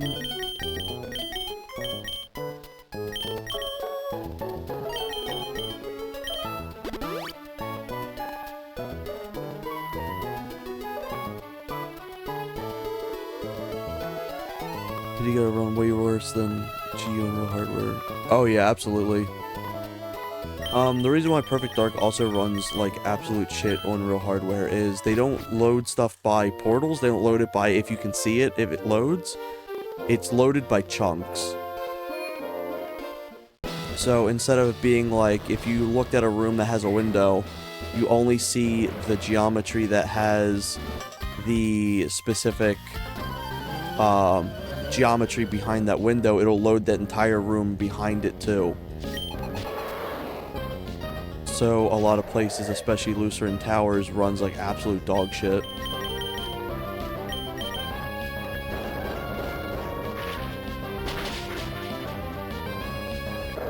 Let's see. It's funny how in the US people won't let their kids out of the house, but in Japan they send a 4-year-old like half a mile for chips. Oh yeah, absolutely.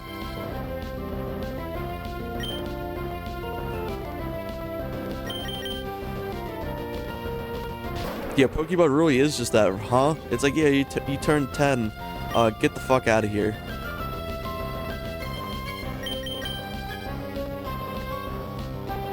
As they probably just don't have to deal with as many things. Shit. You gotta pay attention. You gotta deal with as many, like, scary things to deal with, I guess. GoldenEye runs fine.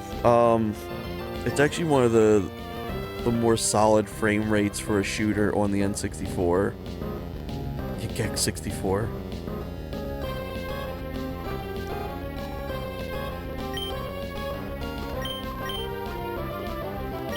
Actually, let me do Sky Attack.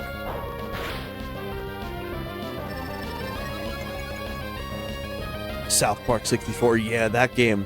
That game runs like absolute cheeks. Gex runs even worse.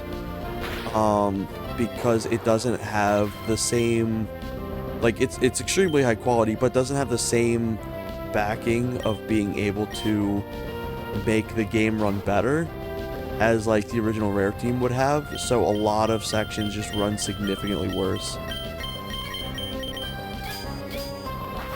But that's just kind of a known thing for Gex.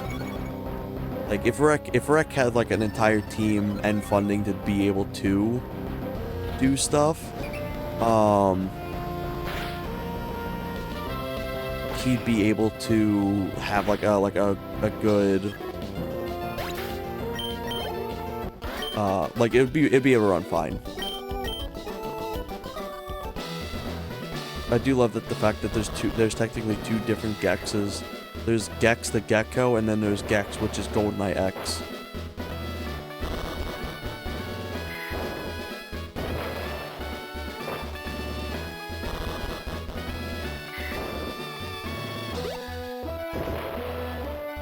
Let me heal real quick. I forgot to heal.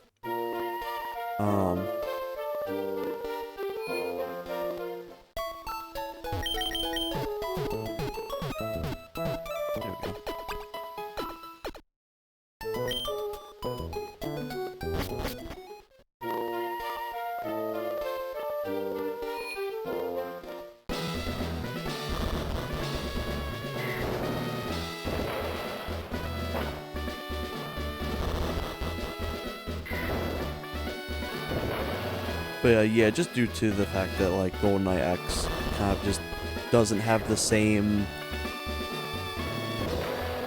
team to be able to optimize the performance for it, especially since it was meant for the most part for like emulator.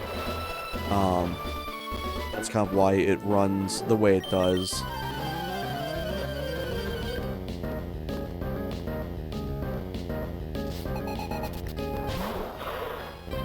Yeah, absolutely. Especially co-op. Co-op's putrid. Especially if you have the high textures on.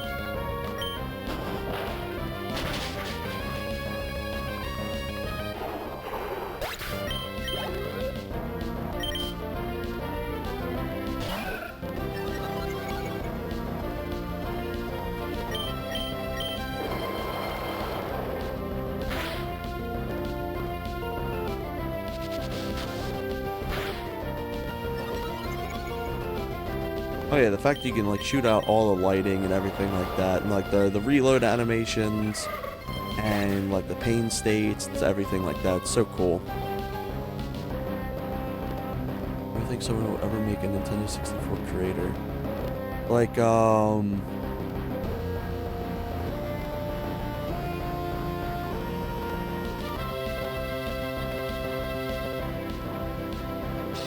like what's that in specific? Is that like a like essentially like a fan-made toolkit?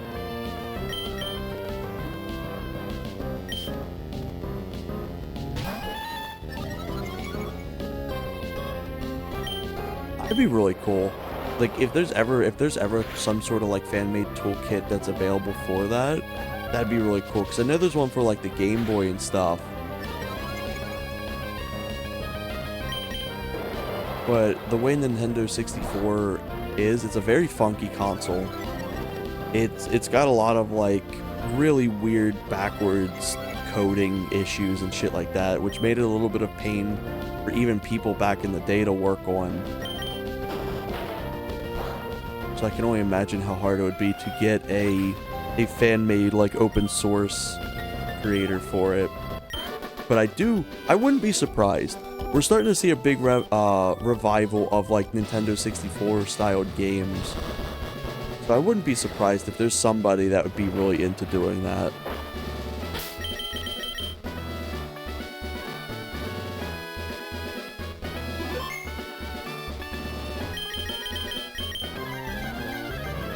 Let's see what her team's gonna be.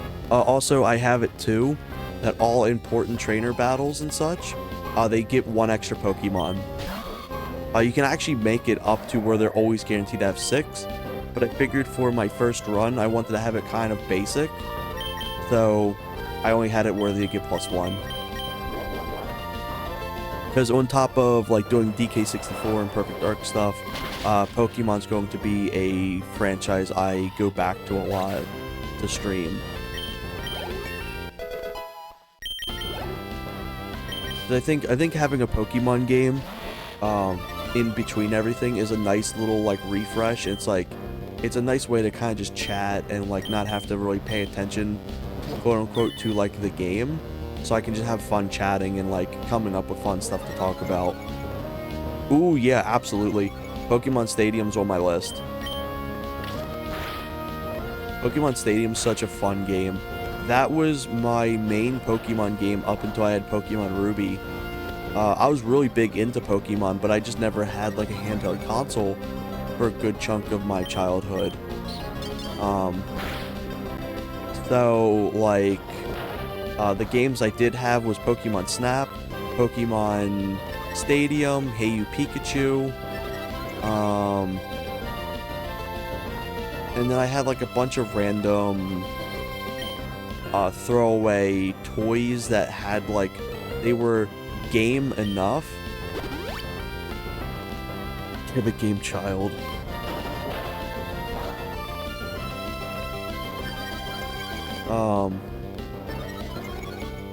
But yeah, like, I didn't get Pokemon Ruby until I was, I think, 10? I think? Something like that. Maybe a bit younger. I think it was like 9, 8 to 10. I think that's around the time I got it. And I actually gotten my copy of Pokemon Ruby from a close childhood friend, because he had it, and I was always like really amazed by it. And like he had moved on to the other games, and he thought it would be like a good Christmas present to get for me. That is one of my favorite Christmas presents I've ever gotten. Is Pokemon Ruby, because I got it on the same day I got my DS Lite. So that was such a really cool like gift to have back to back. And Pokemon Ruby ended up staying as my favorite game, which makes sense, because it's like the first game you usually play of a franchise is usually going to be your favorite.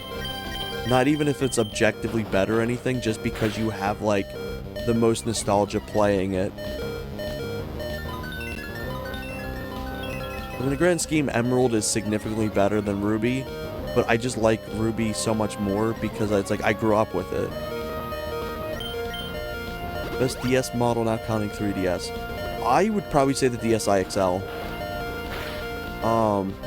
Because it's like the screen was so big, and it was like the best of both worlds, coming from like having a bunch of extra features and stuff. Now, if we want to count, in the grand scheme of things, like, let me swap to a Pokemon that isn't beeping my ear. If we're counting the grand scheme of things of like what works now, I would say probably just a basic DS Lite, because that's the Game Boy Advance and the DS. And like if you have a DSi nowadays, you're going to have a phone. And also the DSi doesn't have internet.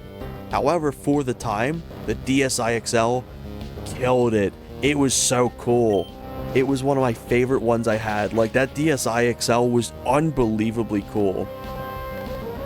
It was like, yeah, the camera, I think the camera system on the DSi XL was, or the DSi in general, was better than the 3DS's. Because, like, the 3DS was fun, and it had a better camera overall. Oh, there's the fucking beeping's back. But, like, the fact that, that's death. The fact that, like, one, it took 3 to 5 business years for that damn camera to even load. And 2, you didn't have as many features, as many cool features as the DSi. You could take a photo and then, like, crop out parts of it, and you could turn it as a border. I used to do that shit all the time. I would, like, take photos of, like, the TV and stuff, and then I would crop out the center of it, and then I would take a photo with it as a frame, and be like, ooh, look, I got this on the TV. I'm a little biased because the DSi is the first console I got. Damn, DSi is a really good first console to get. Like, it's so solid. Like, the music player too. The only issue I have is the SD card reader sucks. That thing's putrid. It always very specific DSI or SD card, and the internet was a little stinky with it. But other than that, I loved it. Like, it was so big. It felt so good just to hold and like play games with. The D-pad was phenomenal.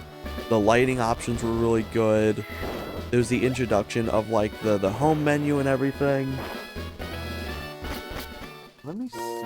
I have all my DS stuff in our bedroom because I purposely don't have electronics, like any sort of thing that connects to the internet in our room. So I have all of my other DSs and stuff in there. But I have my original DSi from when I was young. So here's my original one. This paint used to look a lot better, and then it melted in the sun one day. So it's just permanently like that. The guy that ended up repairing this DSi for me, he's like, you want me to like scrape off and clean this? I was like, no, this is for memories. So like this is my original DSi I had. I played this like a shit ton. I love the coloring schemes they did for the DSi too. They were very like what's it called? Oh, what's the palette called? Where it's like it's lighter tones. I love Flip Notes. Yes, it was so good. Flip Notes was so goddamn good.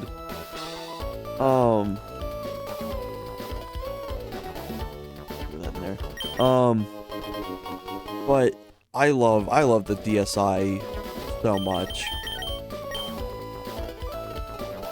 And then like the 3DS came out. The 3DS felt like the future. Like I think they really nailed the 3DS for the most part. Like that glossy like transparent case they had for it, and like the circle pad. I love that circle pad. That circle pad's a lot of fun.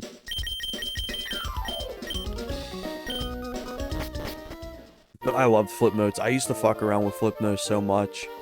That was kind of like the big thing that really got me into drawing and stuff. I think it was the 3DS. Something cool that the 3DS had, if I'm remembering this right, is the ability to do stop motion. And I used to do stop motion stuff all the time. I unfortunately don't have any of it saved anymore. I wish I did. But I loved doing the stop motion on the 3DS camera, and I loved drawing on the Flip Notes. I was so sad they never brought out like Flip Notes day one on the 3DS. It was such a wet fart opportunity that they completely just dropped the ball on. Also, I don't think I see this guy until after I beat Norman.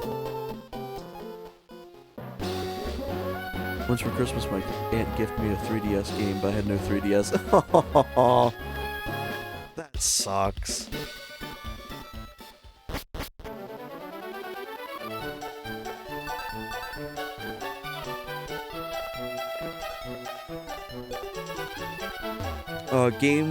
Consoles I got for Christmas were in 2006, I think it was. I got a PS2. And because I really wanted a PS2. I loved the Tony Hawk games and everything like that, and I was so happy I got it. So I got a PS2. It was a Slim, and it came with Tony Hawk Underground 2.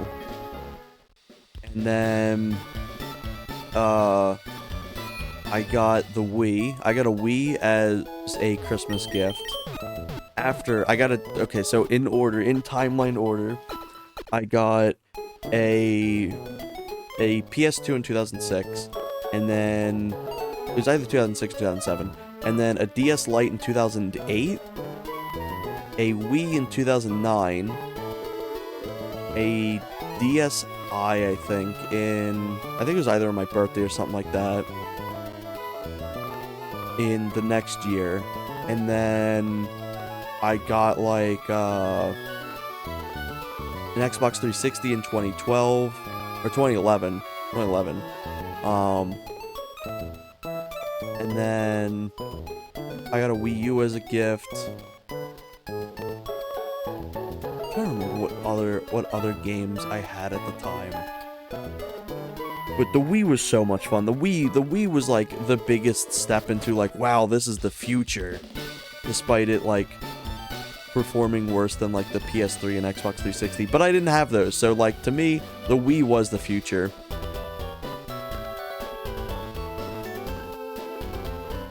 Because I've mentioned before, but I was like my mother, she didn't like having a lot of games, or like so many games that I had were like banned at her house and stuff like that, so I wasn't allowed to have like an Xbox 360. She didn't want me to have the Xbox 360 or PS3 because the games looked realistic.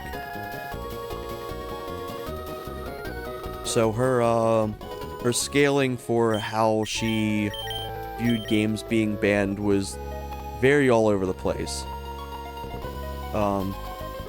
Like shooters were banned due to like shooting stuff. The PS3 era games were banned due to looking realistic. Donkey Kong was banned due to being thick. You know, a whole variety of reasons. Also, I see an ad break is about to start in a minute and a half. When that minute and a half goes up, I'm going the wrong way. When the minute and a half comes up, I'm going to take a short minute breather so I can refill my tea.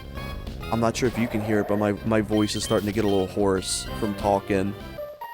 But that'll get me a drink, and that'll get me to be able to like stand up and take a little bit of a break while the ads play. For those who have the ads. I do really like having this feature that tells me when the ad's gonna be. Also, too, if I want to, I can actually snooze the ads as well. But this is a nice time to be like, hey, look, I can actually take a break now.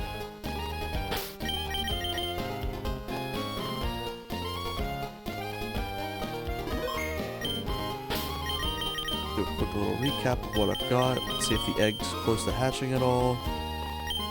It'll take some time. So what I'm going to do right now is, in the meantime, is I'm just going to do this.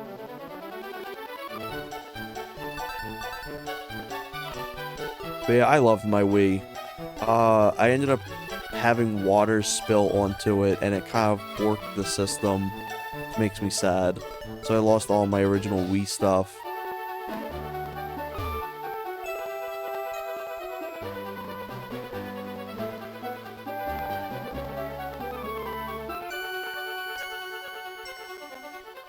The Wii's so much fun. Like, everything that the Wii has, besides the slop, is like genuinely just amazing. I love it.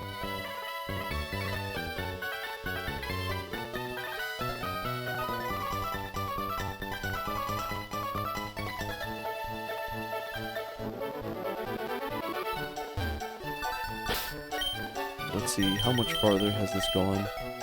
It'll take some time. Damn. Okay, so what I'm going to do is I'm going to take a short BRB. I'm going to go grab my drink, maybe grab a snack if I can, and I'll be right back.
Alright, I'm back.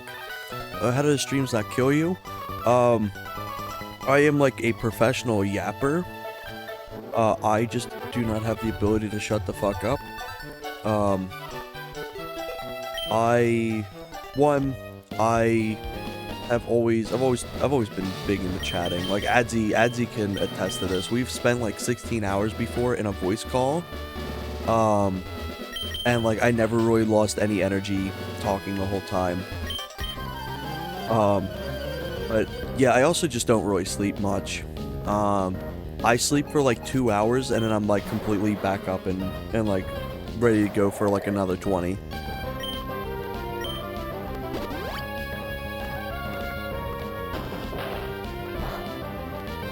So like, yeah, for me, I can just sleep for like a few hours and then hop right back on the here.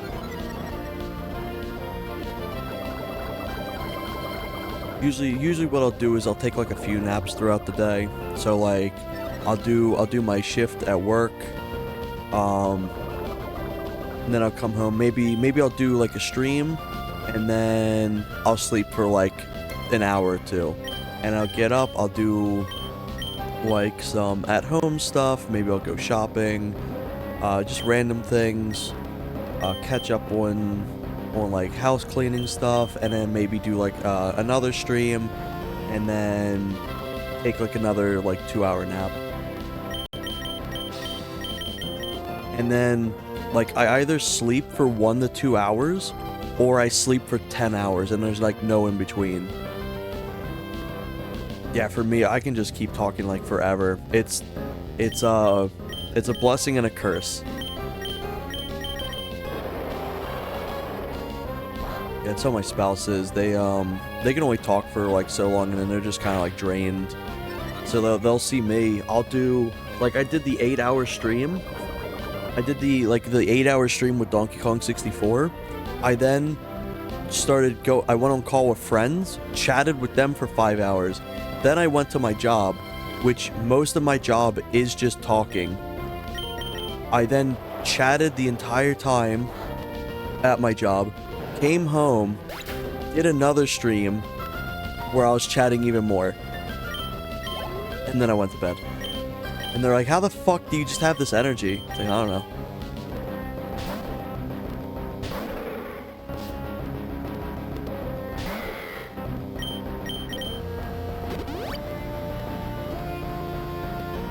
But I love finding things to chat about and like talking to people. Which is also why I've had so many people always recommend me to do streaming. I can always find like fun little things to just chat and talk about. When I first was doing the streaming stuff again, I was struggling a little bit to kind of find things to come up with, but I was still learning how to chat in front of a camera and stuff, or like in front of like a stream again. And there's still things I'm learning too, like doing the intros and everything. But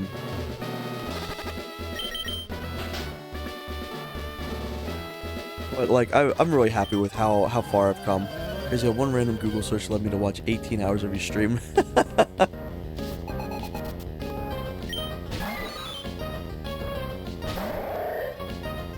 appreciate you for being here. Dude, that's long.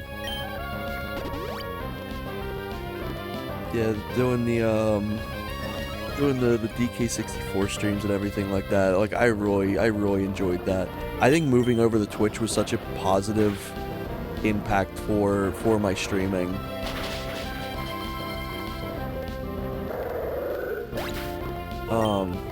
Because like with the YouTube Live, I really enjoyed it, but the thing was like I had to like, the setup was so much more that it would like give me a little bit like of a stage fright, because I'm like, oh man, what if I just don't perform well enough? What if I don't like, what if it's not interesting enough to justify all the stuff I did in the background?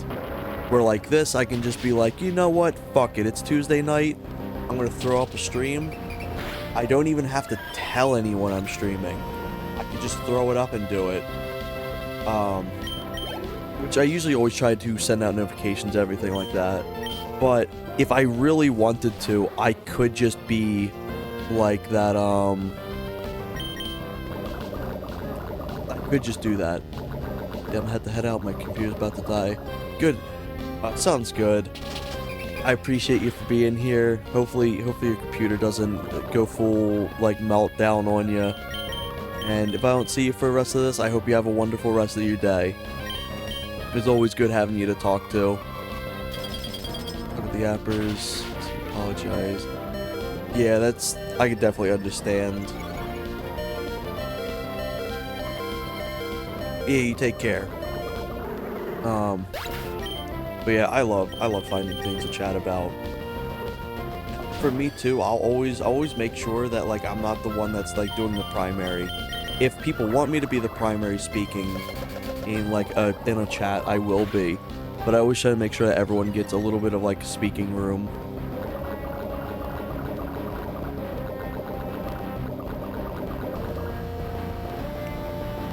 I'm sick of this poison.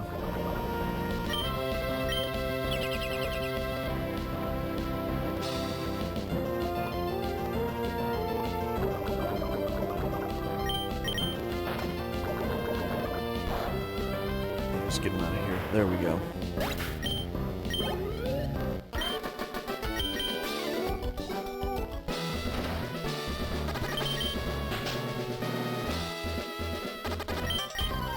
I like continuing conversations. The one thing I don't like to do, though, is starting them. I'll gladly continue talking about a conversation. Like, when it comes to, like, actually introducing a conversation, I don't know. I don't like bothering people. I don't like bothering people to start the conversation.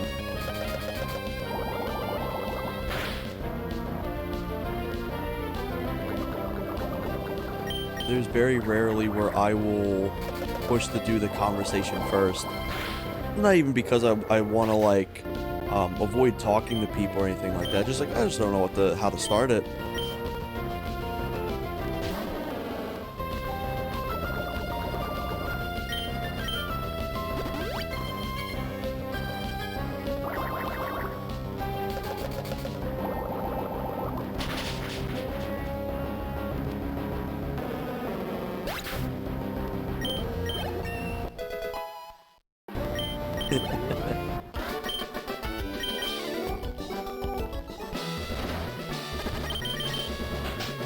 Yeah, it's like, for example, like, Catherine does some genuinely, like, amazing Perfect Dark mods and just really understands how, like, coding and everything works. And I think they're really cool. And it's like, I love to chat with them, but then I'm like, I don't know how the fuck to start a conversation. I don't like popping into people's DMs too and just being like, hello there, here's the start of a conversation that you didn't expect. And even if they are expecting something or, like, are down in the chat, I still just feel weird with that. I think there's only very few times that I've actually ever pushed out for a conversation first.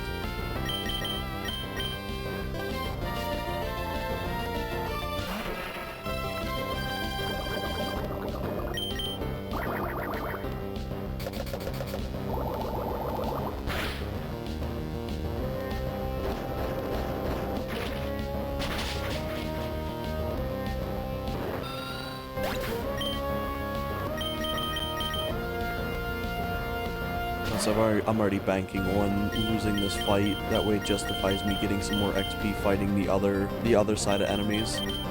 Or the other side of trainers, I should say.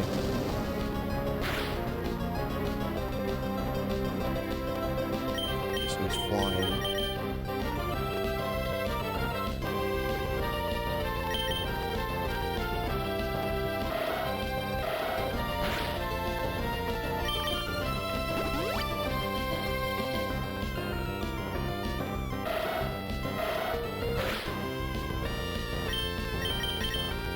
See if cut does anything useful.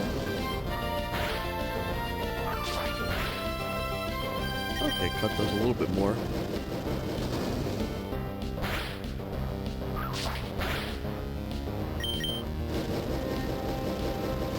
But that's also kind of why I like doing the streaming stuff too, because it's like, if somebody is actually interested in having a conversation, they can reach out through here, and then that way I can continue chatting this way.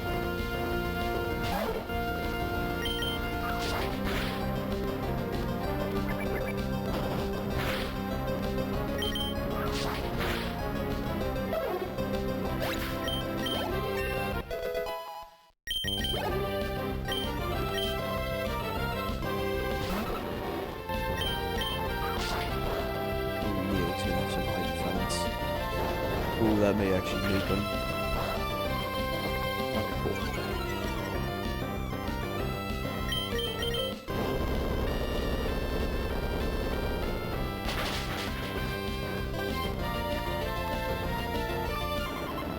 Oh yeah, there we go.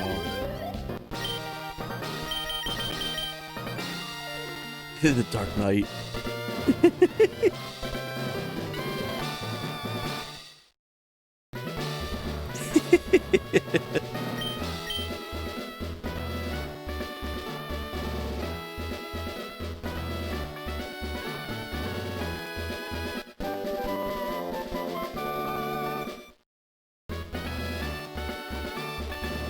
I see.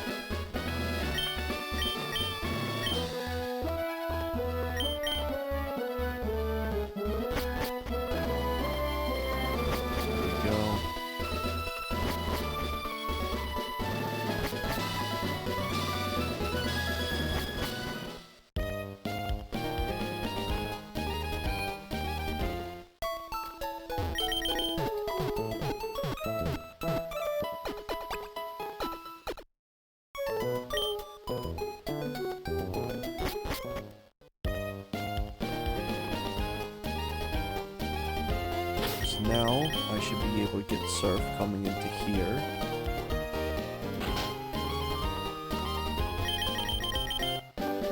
There we go, good shit. I'm curious about who's actually going to be able to learn Surf.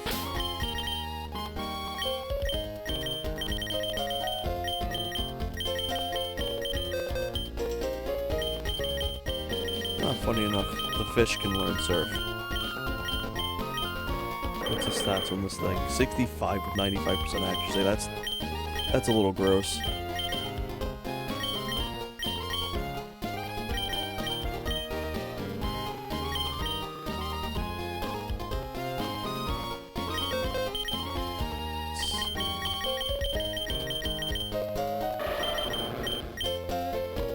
I'm not gonna need Flash for a hot minute, so I can get rid of Flash right now.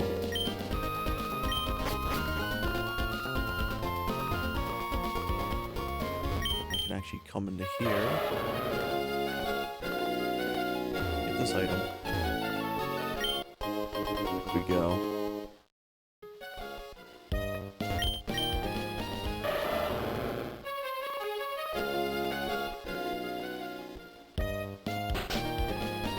I think I already got anything in here.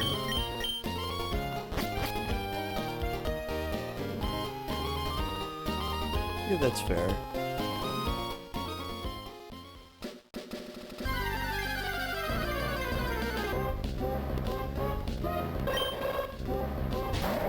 The thing that always frustrated me when I was younger was the fact that once you learn Surf, Briny completely leaves, so you can't use his boat anymore. You actually have to surf.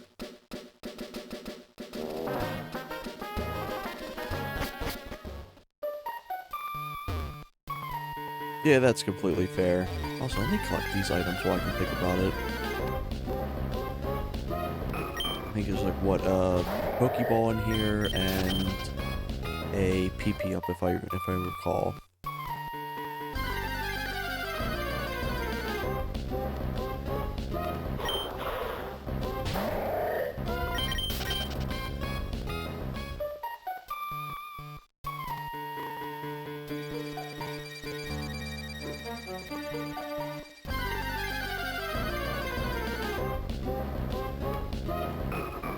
There's my phone.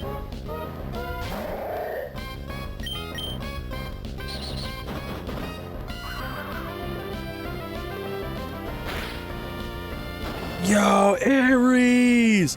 Hey, good to see you, my man. How you doing? You doing streams tonight?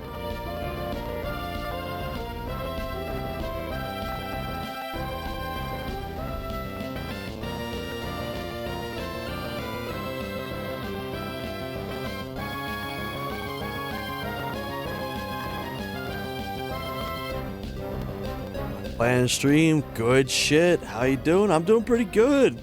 It's been pretty nice. It was rainy as hell today, but thankfully my spouse took me to work, Because normally I like to walk to work, but I'm like, nah, fuck this. But yeah, did that, streamed, did some Perfect Dark earlier, completed my first DK64 randomizer, last night, doing pretty good. Oh, what'd you get for food?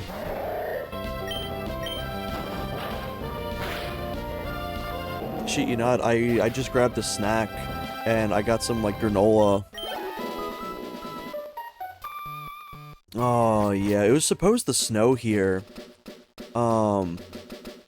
It ended up... Oh, wait, I forgot the thing I was going for. It was supposed to snow here, but it ended up, like, pouring pretty badly. And, it was just kind of nasty out. It was warm. Like, people were saying it was cold here. Like, you could see your breath. But, like, in the grand scheme for, like, December, it was fairly warm here. Good Sonic. Ooh. Good shit. Is that pretzel, deflated basketball? Remember the last pretzel bun you got?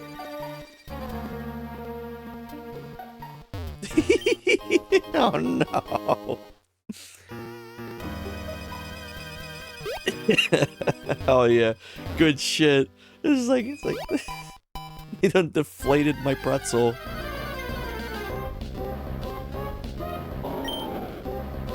Dude, that Doom stream we did was so much fun.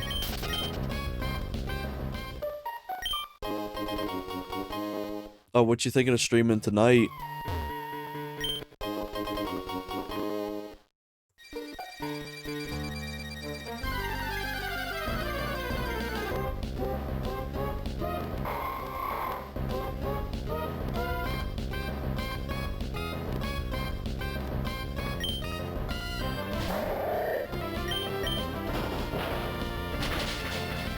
Yeah, but trying to, the thing I've been really trying to do as well is, so I'll have like 4 staple franchises I stick with, and then I'll kind of like go back and forth, and then I'll do some like extra little variety stuff in between. You'll love the stream some more with you. Had loads of fun with Doom, also not sure, was hinting towards a certain Xbox game that came out originally. Ooh, okay. Good shit, good shit.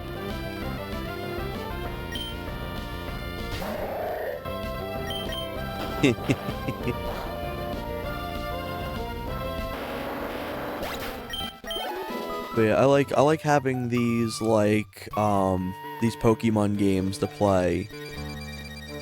Ooh, okay, good to see. I won't say anything on here.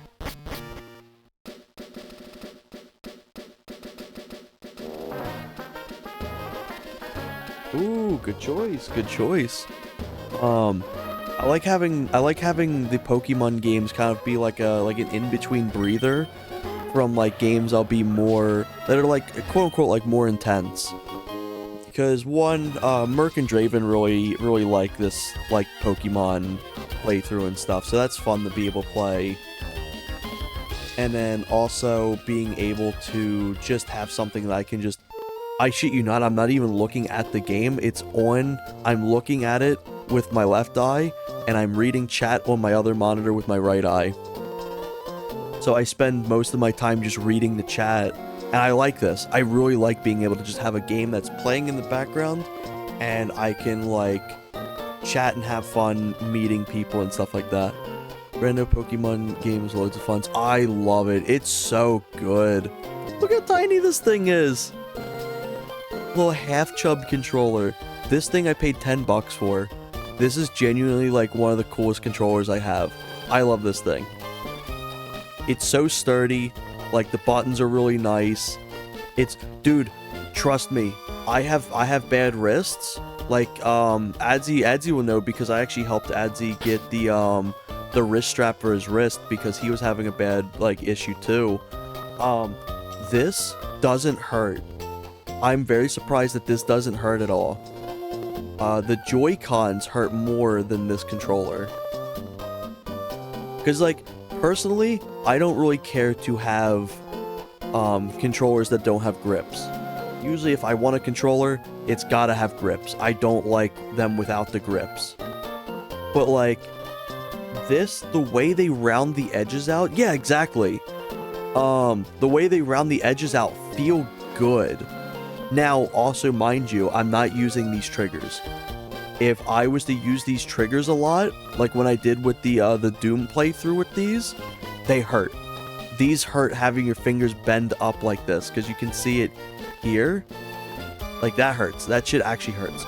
But if you're playing it with just these buttons, and like only occasionally using these, wonderful. Also, what's cool is it connects to Android, and you can even have it set as a keyboard. So if I swap this over, it can swap over to actual keybinds on a keyboard. And that's how I played Doom with it.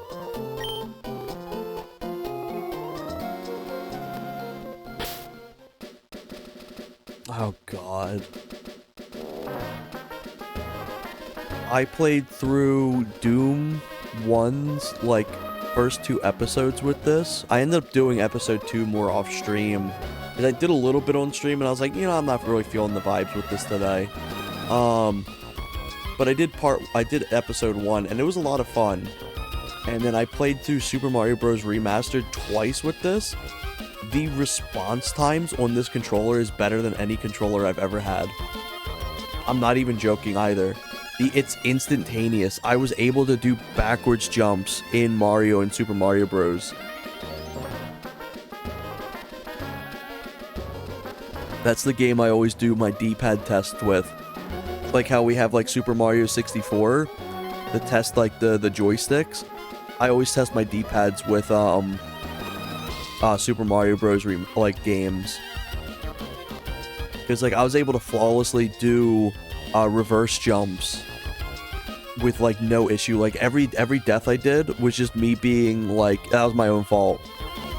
Like I'm actually genuinely amazed how fast of an input response this has, because this is Bluetooth. It's not even like dongle or anything. But yeah, I love this controller. I find games and stuff to justify using this controller with. I love it. Also, by the way, for anyone who gets ads, the ad break will start in about 3 minutes. I just got notified that. Oh yeah, absolutely. Like before, like Bluetooth controllers used to have issues like a decade ago, but like I rarely have any consistent issues with Bluetooth nowadays. I think there's one controller I had that kind of was a little stinky with Bluetooth. But other than that, like everything... Ads? The way that Chunky's posed with that looks like the fucking Megamind meme. I don't know if I mentioned it, Aries, but I got Twitch affiliated.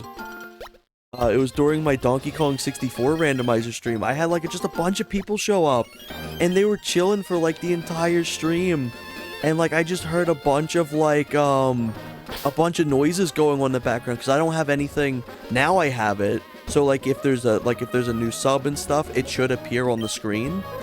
But at the time I didn't have anything like that because I just enjoyed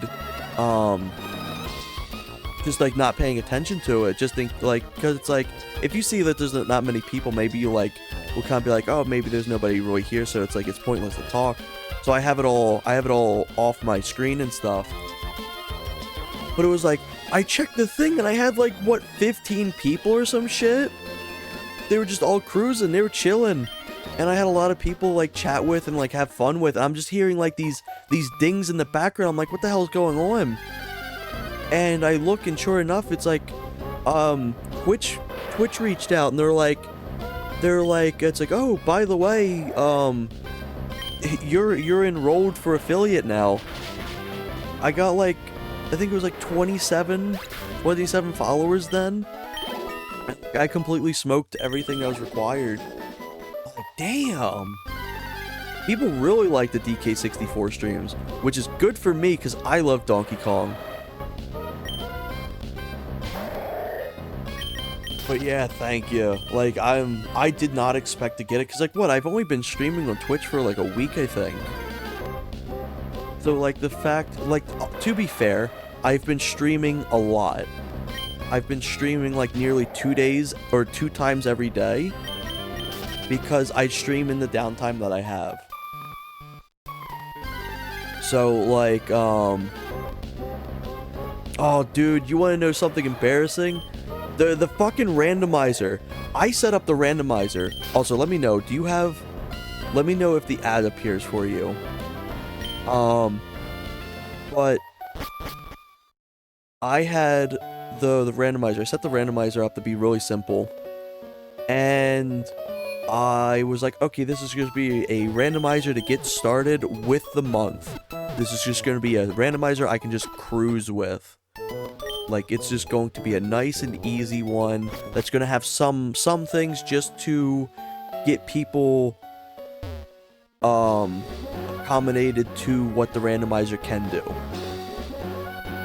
The fucking first key was tied to a banana fairy that was out of bounds in the DK training area. And you had to climb a tree to find it. I had utilized every single thing in that game up until this point. Like, there was nothing else I could collect. It was just exclusively that. I was stuck there for, like, what, I think 2 hours? The first 2 hours of the stream was just me fucking looking back and forth. So it's like, fucking hell. Oh, ad time. Okay, good to know. I'll hold off doing chats until you're back.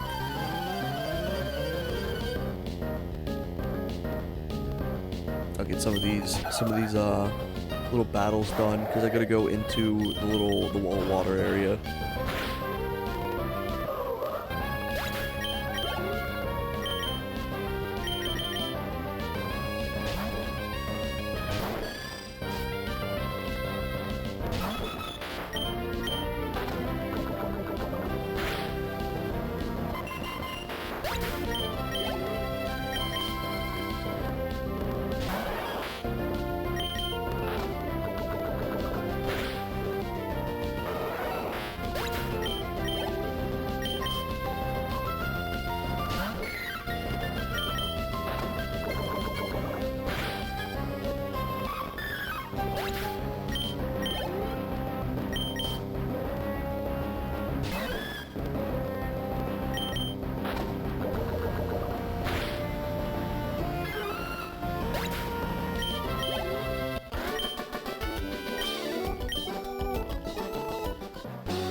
Oh wait, wrong way. Here. Also like that you can set up a secret base there.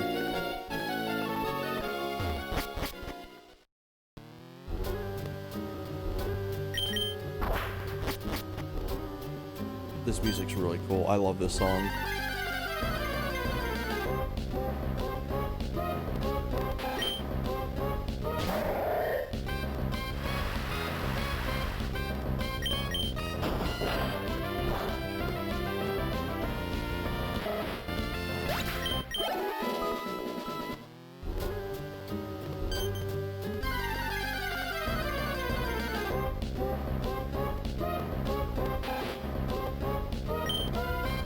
You back? Never mind, went offline. There we go. Welcome back. I'm glad that the ads are a lot less, or a lot more spaced out than they were.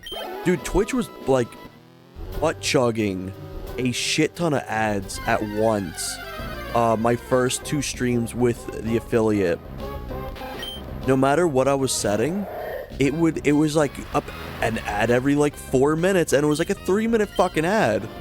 And it was like, even when I changed the settings, it wouldn't fix. So I redid it all. I tried seeing what I could do, and it seems like the ads only appear like every so often now.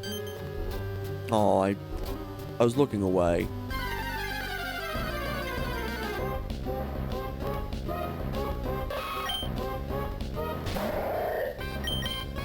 But,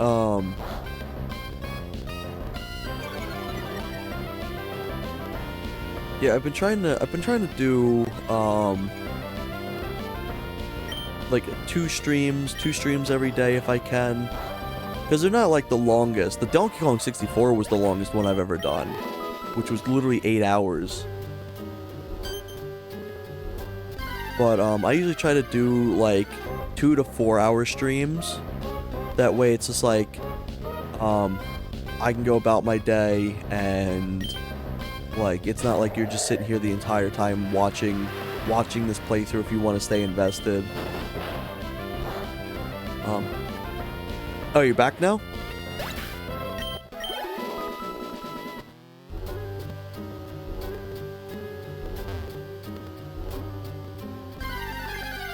Is the ads? How's the ads? Was it longer? Was it like a long form ad?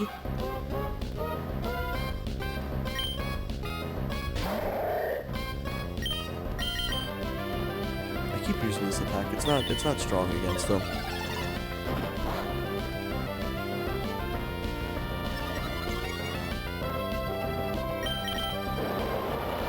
But yeah, how I set up the ads, or tried to, because Twitch was fighting me on it, I guess, is it's like every 24 minutes or something like that, the ads will play. Hey, welcome. Good to have you. Yeah, doing some Pokemon Ruby Randomizer. This right now it doesn't have like the most insane settings. That way I can just show it off on my first time playing through, so I can do future runs of it. But I love this game to death. This game's genuinely so much fun. Hope you're doing well today. Ooh, I'm getting encounters back to back. Dang. Save my power.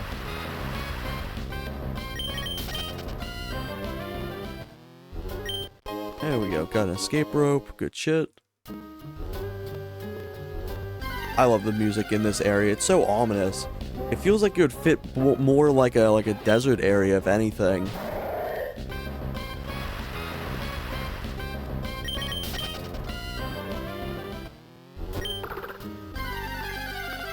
I like the fact they have the Pokemon that's gonna makes the cry. That's fun. Hey, appreciate the follow. That's funny, both of them. I'm still working on the kinks of getting like the overlays and stuff set up. So everything, I essentially just got affiliated. I guess realistically, like what, 2 days ago now. So there's still a lot I need to like really get set up. But I love Pokemon. It's going to be one of my staple series that I will be playing through a lot of. So like I'll be doing randomizers of a lot of the games. And I want to do so many more fun little runs with this.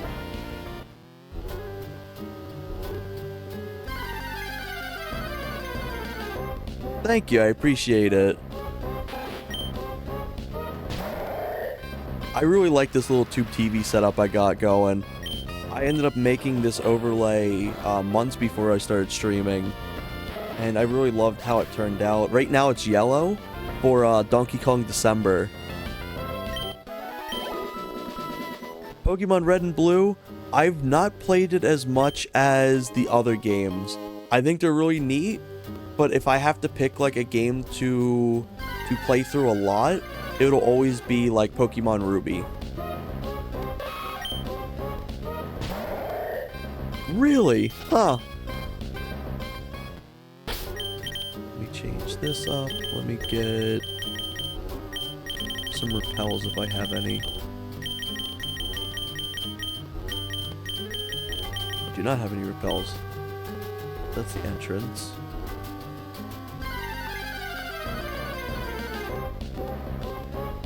But yeah, I love this little overlay I have. But I was so blown away because it was like once you get affiliated with Twitch, you get so many other menus thrown your way. I'm like, holy shit! There's so much stuff for me to like figure out how to do. Because there's the emotes, and there's the bits and the subscription stuff. And it's like, oh my god, that's so much to learn at once. So I've been trying to tackle bit by bit, no pun intended, between each stream.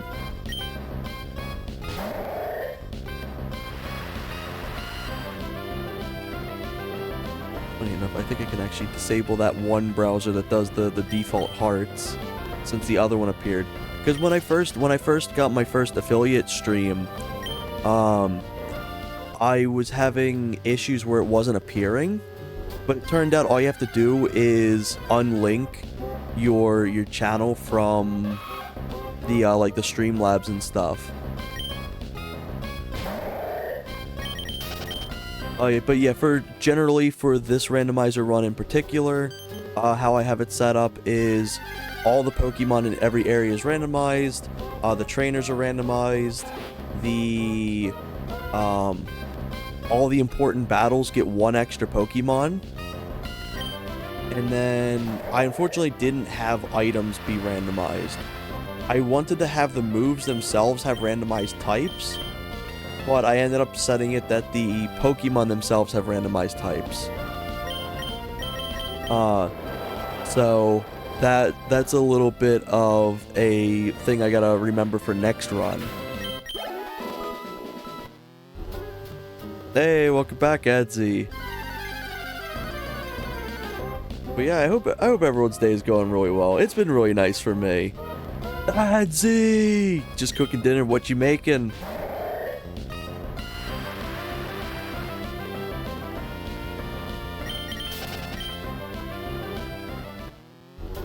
Good to see y'all here. Ooh, I was almost gonna make a joke that you're probably making like spicy chicken. Good shit.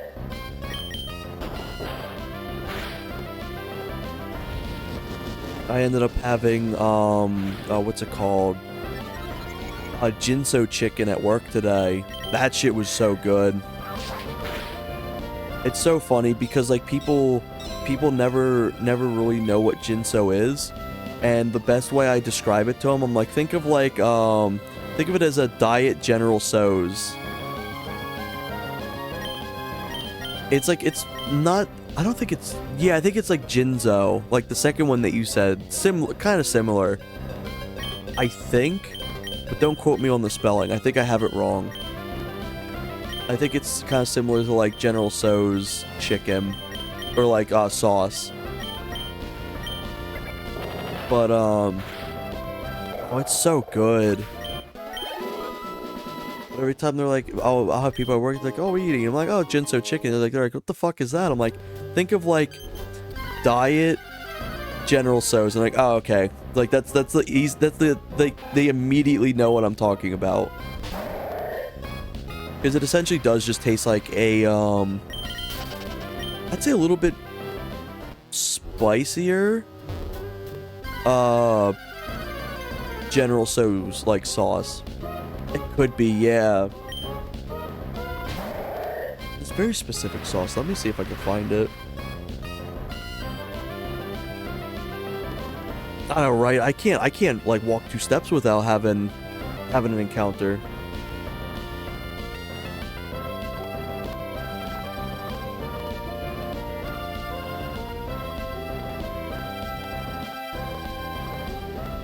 I looked it up. It's very similar to General Tso's, which is why it has the nickname Genso. It's essentially just General Tso's, but it's like slightly different.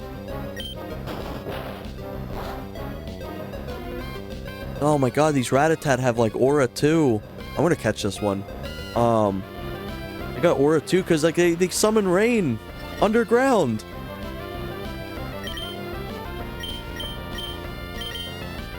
But I have everything randomized for that. Also, Pokemon evolutions are completely randomized too. So if one of my Pokemon evolve, it could go from being a Caterpie to being like a Mewtwo. I do have legendary spawns and stuff disabled though, and only trainers can get them. Back here, get this. Yeah, it's nutty. It's nutty. Also, the percentages of attacks and everything are random too. I'll show you afterwards. It's disgusting. I spent the first hour of this randomizer stuck at the first rival trainer because he had a pseudo Wudo that was ghost and I think like metal or some shit, and he was just immune to anything I had. This is my starting Pokemon. Smelling salts was my first move. It could not damage him whatsoever. I had to level up enough to get his next attacking move, which was 20% accuracy for 60 damage. And I just had to hope this fucking thing landed. It was so bad. It was so bad. I was level 15 and they were level 5. So, like, as you can see here, firing, flying. I think this was originally a Talio, I think. It was either this was a Talio or I had a Kecleon that evolved into it.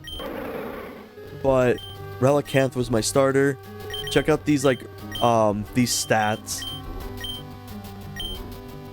So they're relatively fine. Then you get the bubble.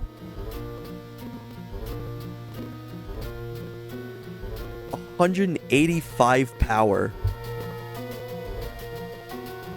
That is unbelievably nutty. It's so much fun. I love the randomizer. And you can even have it too, like the moves stay the same. There's so many different customizable options for it, which is really cool. I wanted to have the moves be different typing too, but I ended up having it that the Pokemon's types themselves were randomized, which personally I'm not the biggest for. It's fun, but like you spend half of your time just trying to figure out what the Pokemon's weak to. And I swear to God, they've made like almost every single Pokemon randomized to be grass, bug, or flying. Like, so many of these Pokemon have just ended up being, like, grass and flying.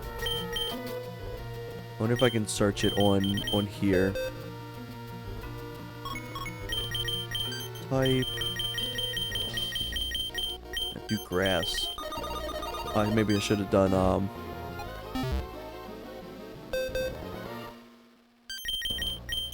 National Dex. There we go.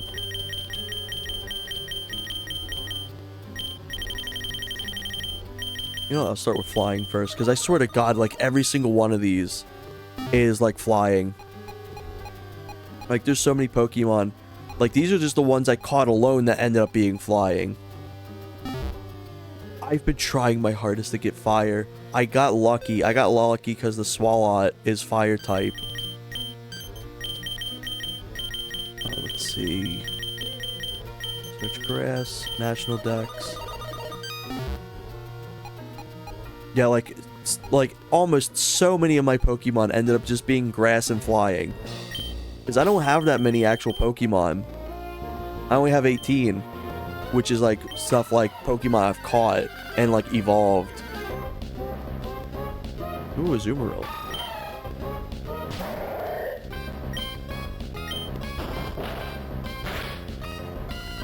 That they love giving a lot of people ghost type too, or a lot of Pokemon ghost type.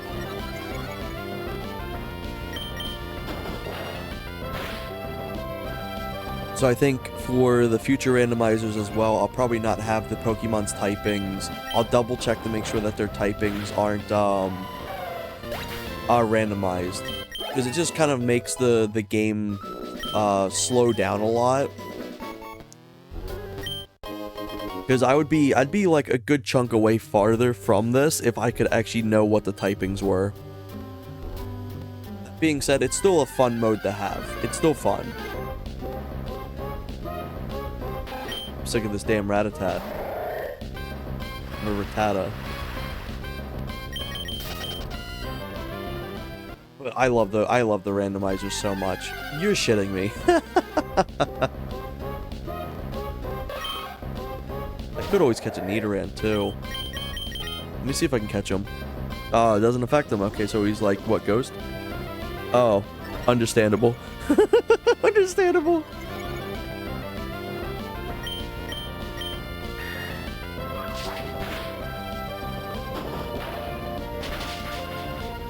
Ooh, fuck that.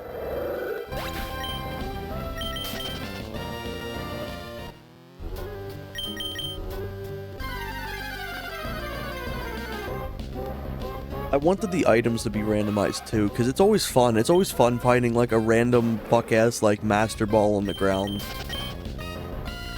But sadly that also wasn't ticked. This new randomizer, because I used to use an old one that I used for years, just because I never updated it. This new one adds so many new features and stuff that like the old one doesn't compare, but because I was so used to the settings of the old one, there's a lot of new things I need to learn, plus they moved some of the settings around. So I just have to remember how and what there is in this randomizer that I can enable. Because like you can enable that like trainers get more Pokemon, they get less Pokemon. It makes it easier to catch Pokemon, it makes it even harder. Like so many different options. It's really, really cool.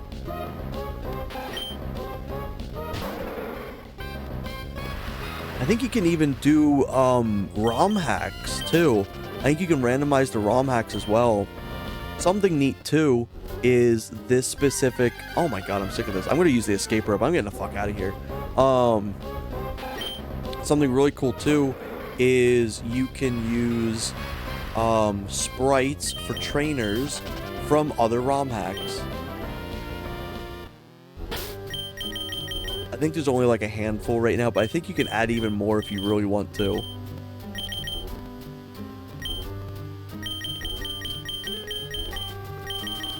Where's my goddamn escape rope? There it is. Get me out of here. I'm sick of these rat-a-tat.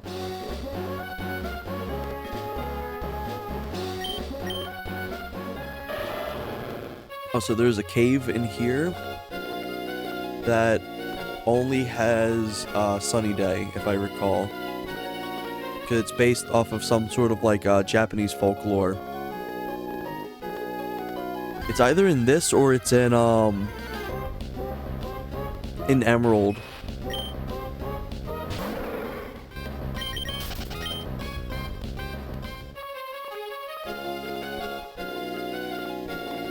So I just gotta remember where it's exactly at.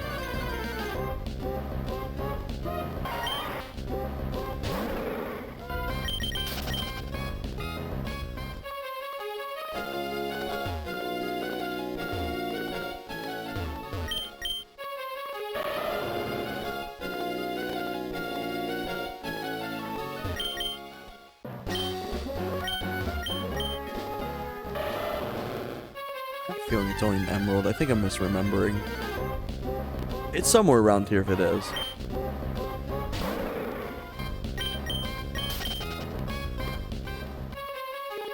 I always thought it was really cool that the hoeing games split up the first and second areas by surf. If I can speak to him.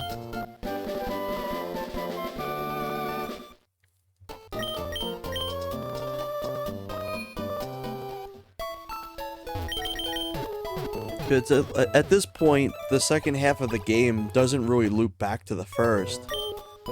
And if it does, it's like way later on. So it's really cool that like this whole area is essentially just one big circle around each other. So it's like, yeah, none of this ever loops back. The only way it does is when you get Fly. But it's so cool that like this whole area just essentially loops on itself.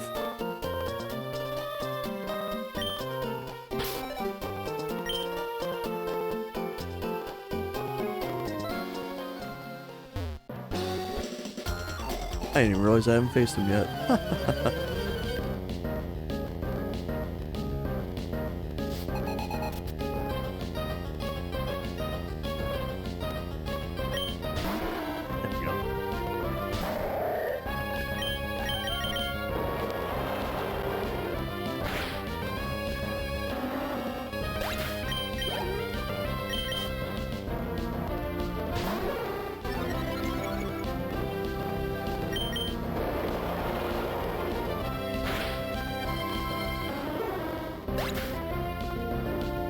You got a guitar? Oh no, I'm sorry, I'm zoned out. I saw the message. Yeah, the dude's literally rocking out with a guitar during a Pokemon battle.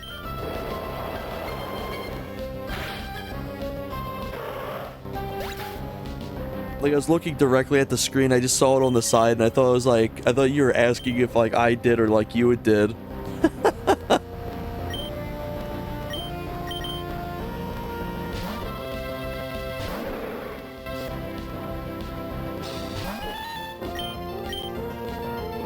Of course it doesn't affect him.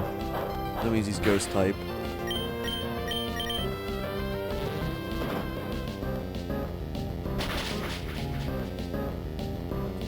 It's so nice too to have the normal moves, because it's the easiest way to distinguish what type of Pokemon's gonna be.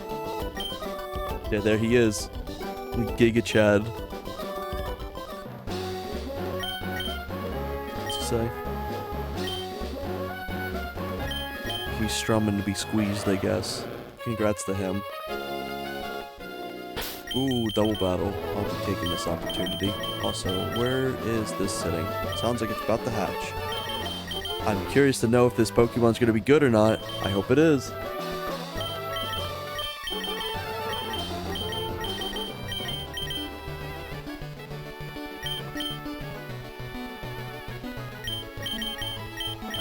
I haven't used Alligator in a hot minute.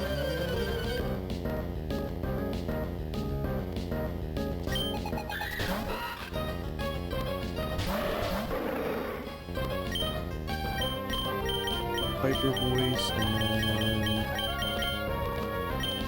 Yeah, you know what? Absolutely could just nuke this Wurmple.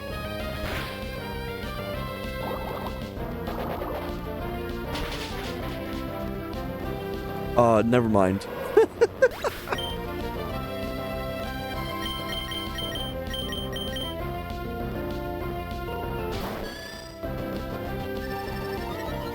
There we go. I snoozed the ads for another 5 minutes.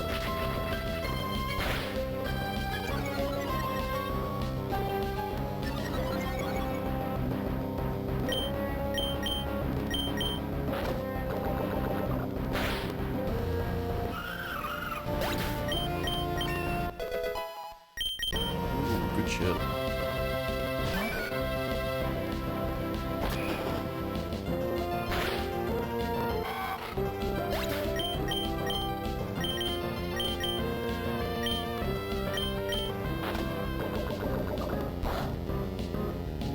Okay, so it's probably like, not steel, right? Or metal. It would be, fighting? It would be fighting type.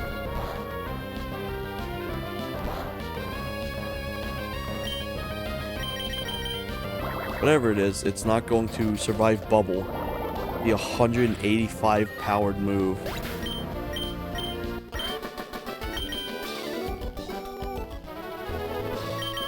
Should I get an interview? Nope. I gotta start using some of these items too. I'm running low on space.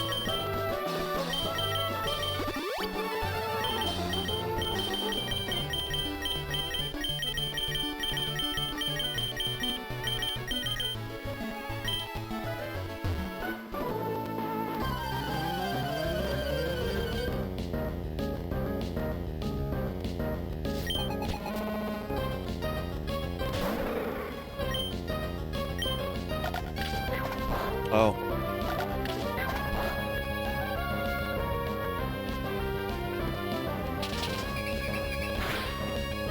The thing I really do like about the randomizers too is just the fact that you get to see, one, you get to use teams that you never thought you would actually ever use, and two, it lets you see other moves that you normally wouldn't in a playthrough. I always think that's really cool. I purposely try to avoid getting Pokemon in the randomizers that I would normally pick in a playthrough as well.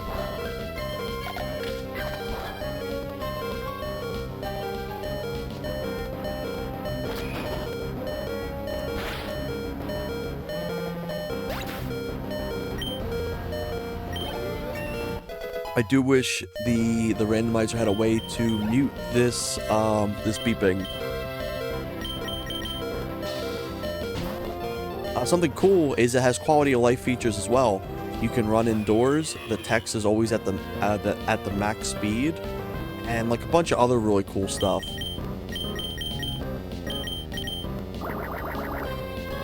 Hello there, Legendary.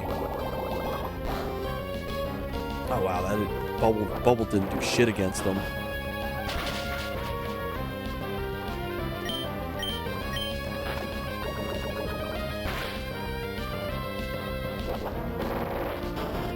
Oh, that's death.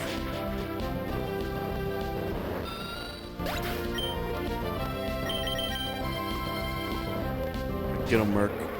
I need to start updating. I need to go back and update the all the names for people who have joined the chat too.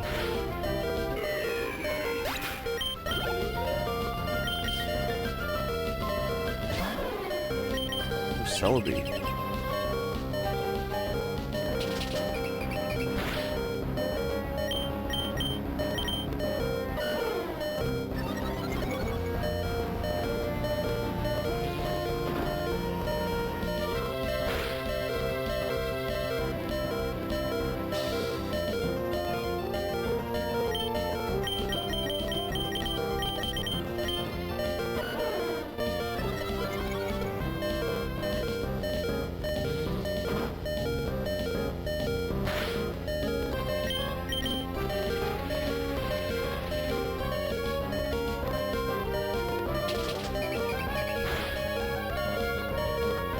He's got some defense. Oh, that's a pointless move. I fucked up.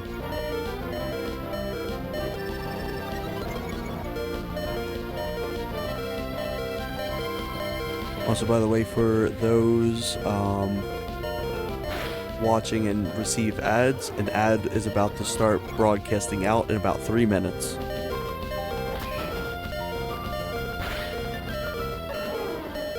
Hey, that ended up turning out well. Good shit.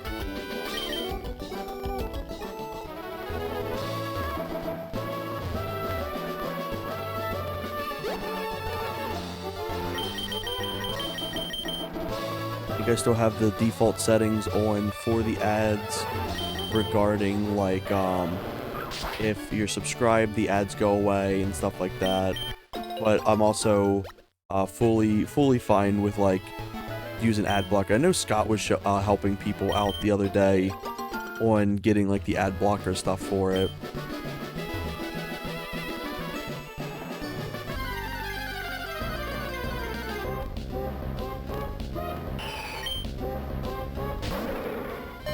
Also, something I like to do too in my randomizers is I keep the full percentages on how hard it is to catch Pokemon, because you can actually make it easier and you can make it harder. To the point that you can make it that every Pokeball is a Master Ball quality. But I like to keep it at the original because it makes well, now I'm at 0 HP. Because it makes it more interesting to kind of like scramble about and try to find Pokemon that I could actually catch. Because if I could just catch like a Lugia on Route 1 with not the Confuse Ray, if I can just catch a Lugia on Route 1, no sweat, then it kind of kills off the rest of the randomizer. So like I have it that's like the only ones I can realistically catch is the ones that realistically have a easy catch rate. Uh-oh.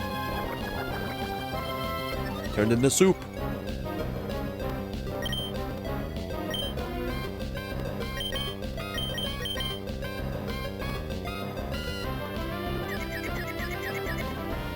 I'm actually surprised that attacked. I had a boss non-stop back to back to back to back to back like confuse me, and then I just kept punching myself in the face.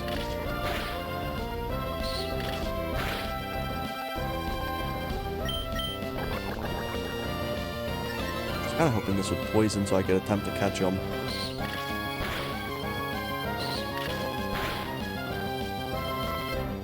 Damn. Let me see if Great Ball work now. Ooh, you know what? I'll try an Ultra Ball. I'm gonna start beginning them soon.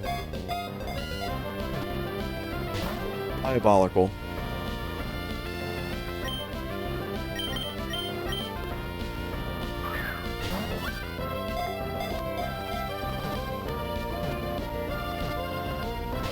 Oh, so close. Damn, not very effective, my ass.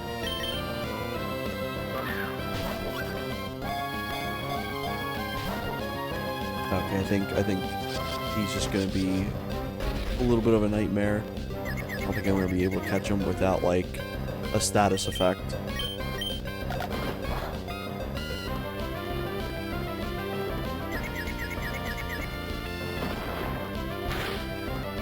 Oh, damn.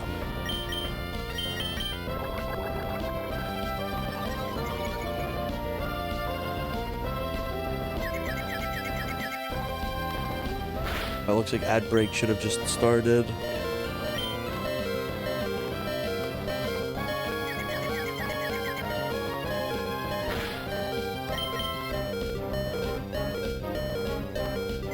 Also, I am playing pretty poorly against this fight.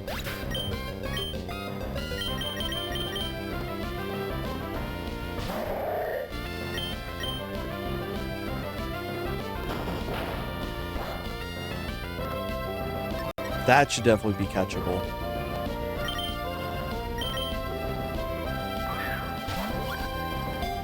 Come on. Aww.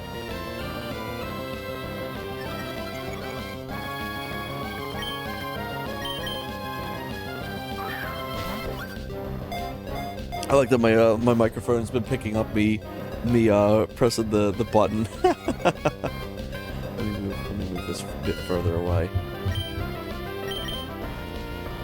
There we go, that should sound better. Damn, you're shitting me. Okay, I think it's just smoke time for this Altaria.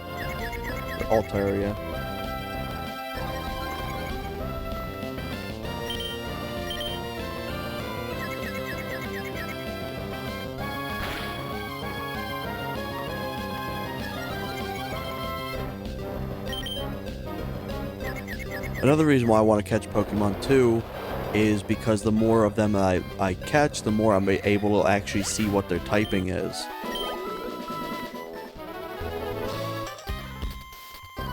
If I fully get KO'd here, I'm completely fine with that. That way I can teleport back and actually start doing some of these nicknames.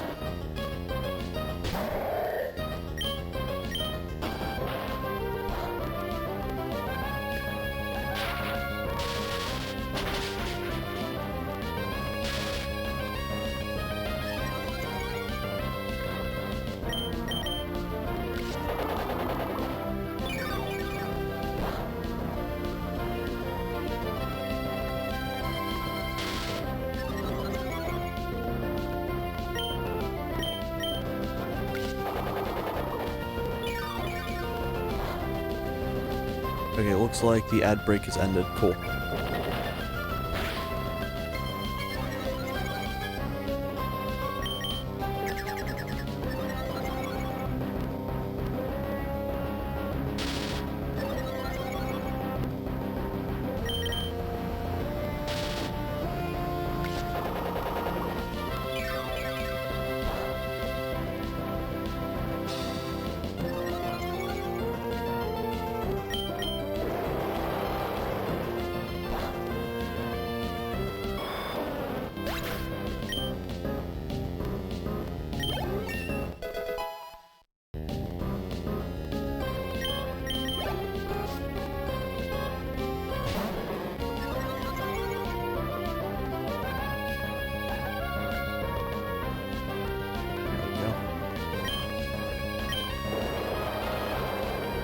Smoke?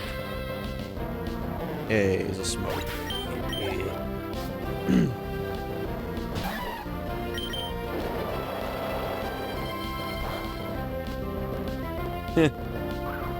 Oh, not the double team.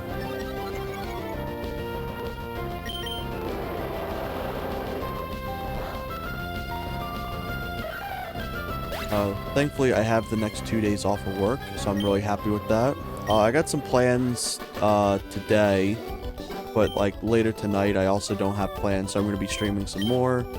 I'm almost debating on doing another Pokemon, or not Pokemon, a Donkey Kong 64 randomizer. I really enjoy doing them. I think they were a lot of fun.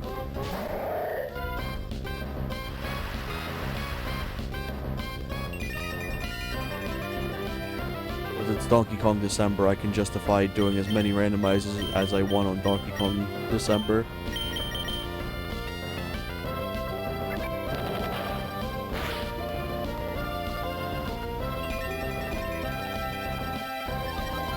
This playthrough, it's going pretty well so far. Right now, I'm kind of just like fumbling a bit. I wanna try to get back and do some of the nickname stuff for Pokemon. Ooh, also speaking of, I think I can catch this one. The regular Pokeball.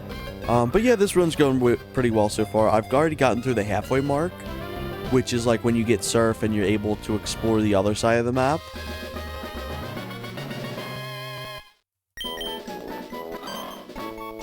So let me actually nickname this one. Let's see, who was here in what order?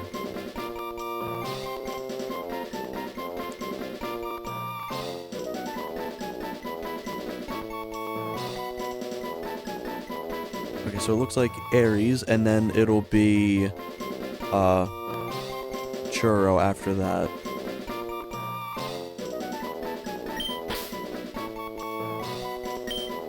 If I have enough.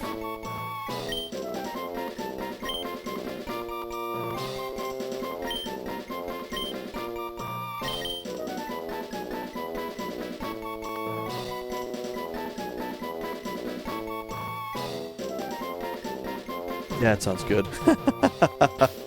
Like, I was like, how could I like, slice this up?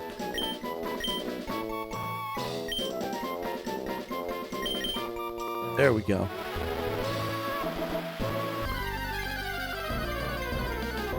But this second half is always really cool. I think this is actually a spot that you will find Zangoose. That's really funny. But this second area is always really cool. Don't you use Bite on me.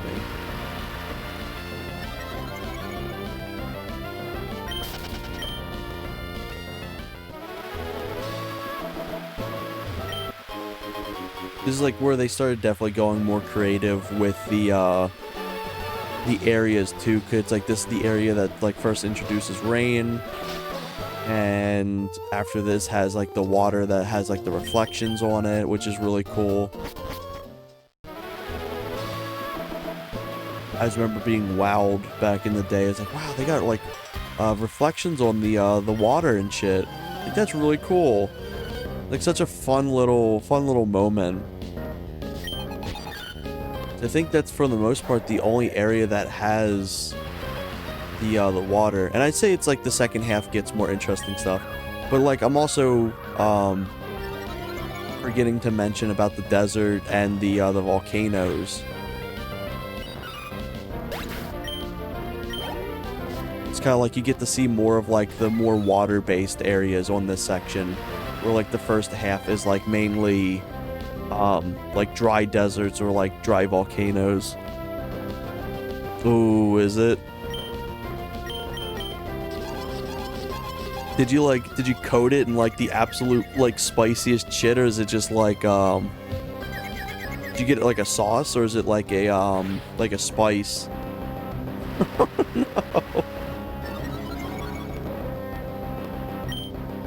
No. Where I work, they make some really good fucking chicken.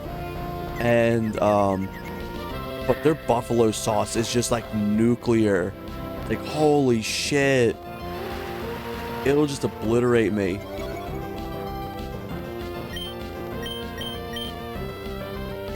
Their little food bar changes every day. So some days it's Genso chicken, some days it's barbecue, some days it's like buffalo and stuff like that. But the buffalo I always like to get. But if I get buffalo, I need to have like another sauce with it, because that shit would just fuck you up.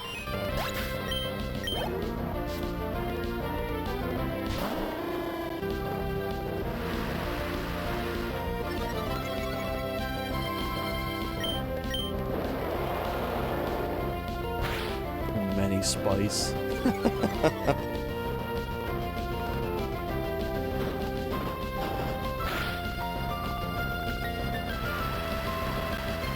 Saute chicken. I'm not sure. I don't know the exact terminology. What is it? Is it like, let me look it up real quick.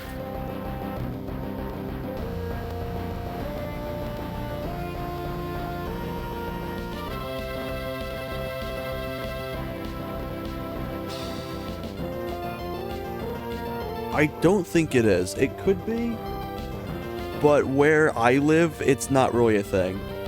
I have seen it though, but just not, it's not something that's really popular, but it does look really good. The big thing that's popular, especially around where I live, is is mainly just like chicken wings, a lot of like the more basic stuff. So you'd either get like your normal like buffalo chicken wings, especially like around the sports ball seasons, where it's like sports are coming in. You see a lot of increase in chicken wings and stuff, because there's a lot of people who like exclusively eat wings during sports. So every time I see somebody eat some sort of chicken, it's orange chicken. Yeah, like, are you talking about the sweet and sour orange chicken?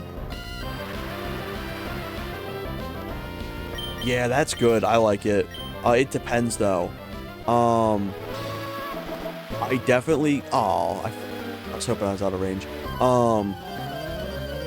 They're fucking chunky.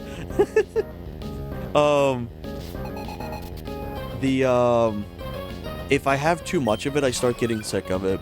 But I love orange chicken. That or sweet and sour chicken. That one's really good too. I like that. My personal favorite, I would say, if I had to rank, it would be like what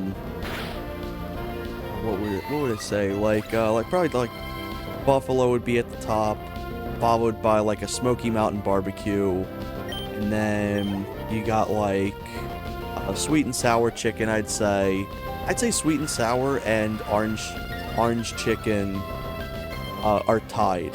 However, I think orange chicken is the biggest hit or miss chicken out there.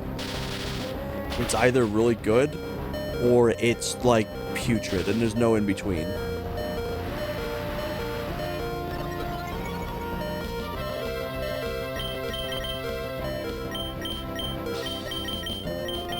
Use my first sody pop.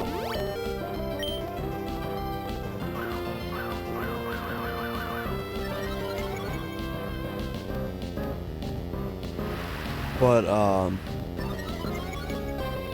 like honey soy chicken. Ooh, they're good. What else do I like? What's it called? It's a certain spicy chicken. My spouse ended up getting me into it. It's not Cajun.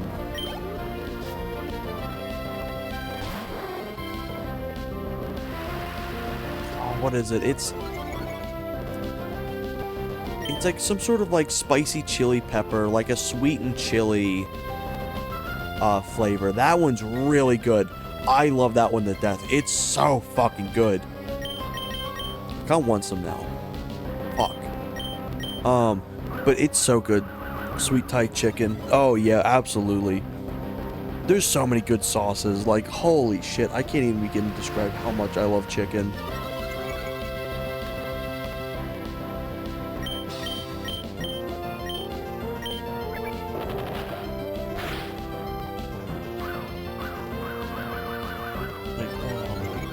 Chicken's so good. The good thing about chicken is that it's cheap. Yeah.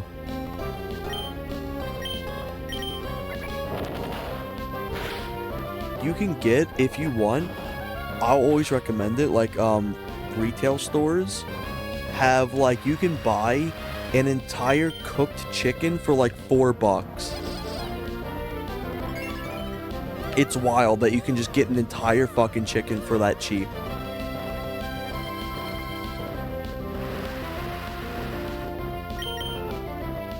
I think I'm gonna get smoked here. I'm fine with that.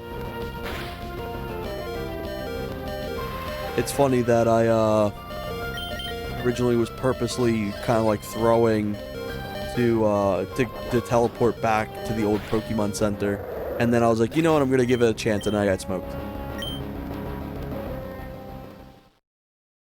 Yeah, it's nice. I love it. Plus you can take the cooked chicken and then like take it apart and then put it into like a soup or something, or like make sandwiches out of it. Let me go into here, because I think it's Slateport that you can rename Pokemon.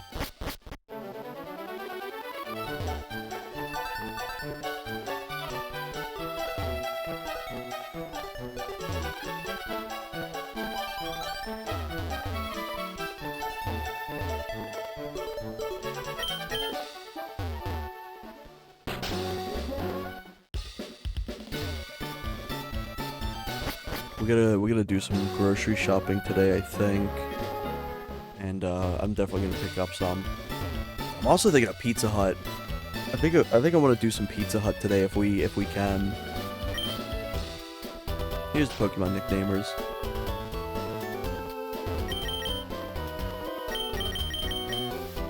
So I'll actually nickname this one, since I haven't had this one able to be changed.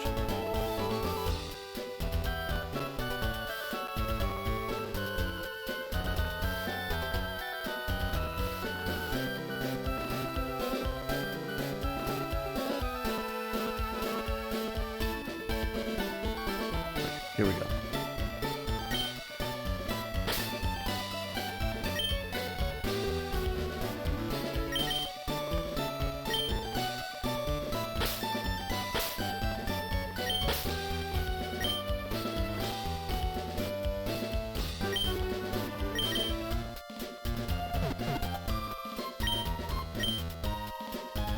There we go. Now I think I've had every single chatter tied to a Pokemon. Oh yeah. Okay, let me see. I did my online shopping today. I tried online shopping for the first time in my life. It was weird. They just had everything ready at the door. Yeah, the online shopping, it's so nice.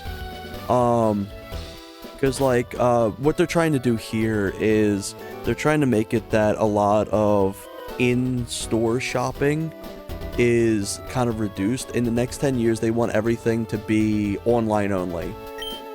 So right now we're actually in like the gold standard, like we're in the golden era of online shopping, because it's mostly free, and it's got a nice enough system because it's trying to entice people into joining it.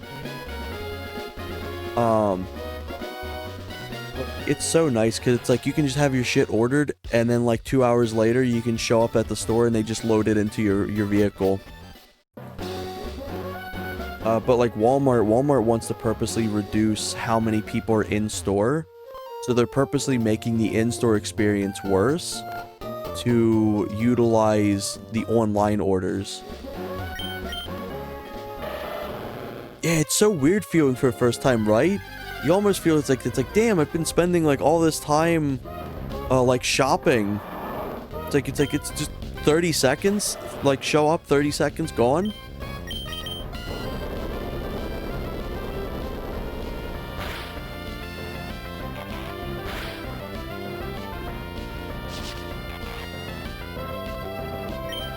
Is Draven just gonna get smoked immediately from the Swampert? Yes. Yes. It... Oh my god.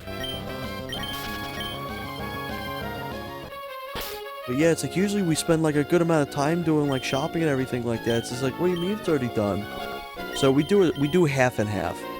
We'll do like, if we're going through the shits, we're just like, nah, fuck this, do an online order. And then if we got more energy on like a day off or something, let's say, we'll do it like in-store shopping.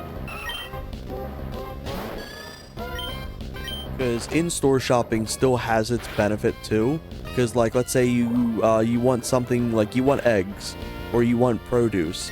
Only you are gonna know which of these things that you would specifically want. Because if you have like some average Joe picking your shit, you may not get the quality that you want. So it does still have its use to like go in person. But like personally, I like just doing everything online now.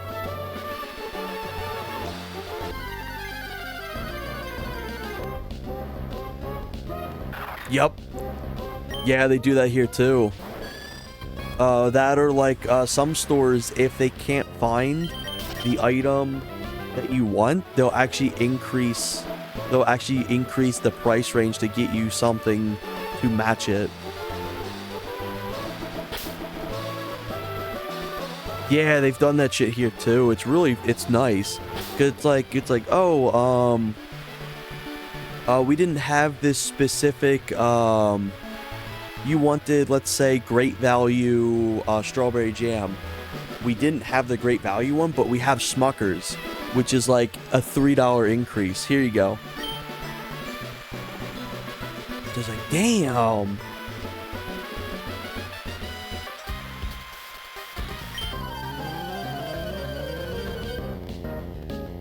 Yeah, I like my online shopping. It sucks to work as an online shopper, though, I'll tell you what.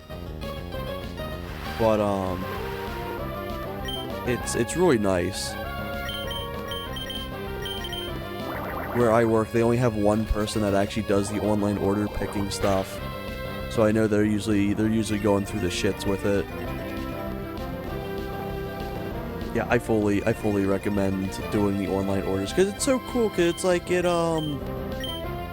came around like the era that like everyone was getting sick, and for me personally, during that funny little sickness era, that I cannot say for VOD's sake,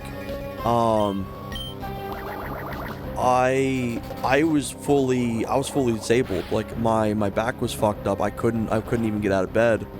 And at the time, asking somebody to get your groceries or like having any sort of system like that was like taboo. People would like fucking look at you weird.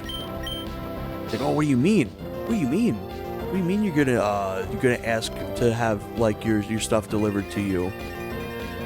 And then the funny little sickness era happened, and then like a bunch of online order things started popping up. I was like, this is really cool. This is this is the best thing that came out of that era.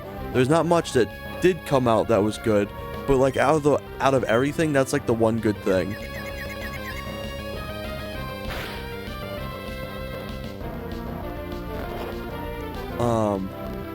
But like it was so nice being able to just do online order shopping and stuff.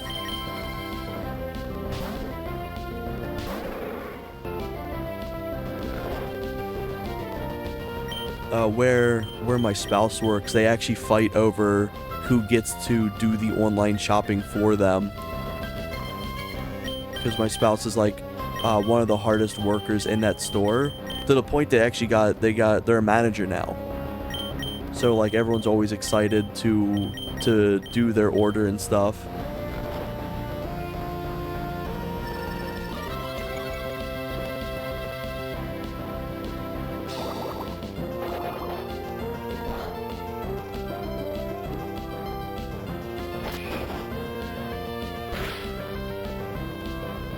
This Articuno's a tank.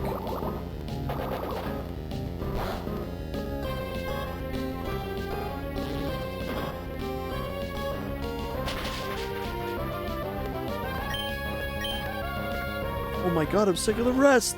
Wake the fuck up!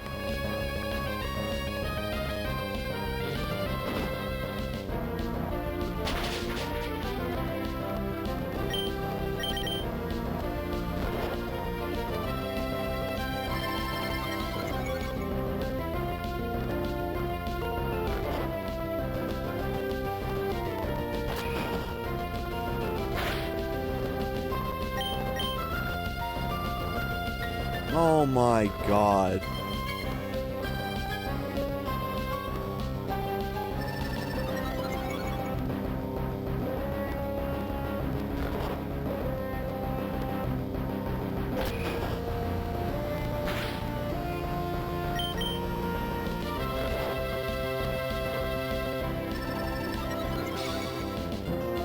I'm terrified to know how much Poke Power Rest has in this run.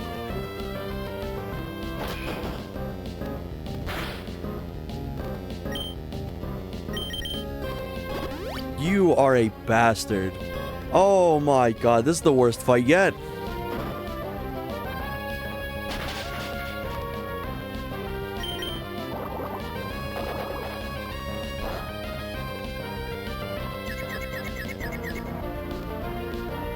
I'm confused. No.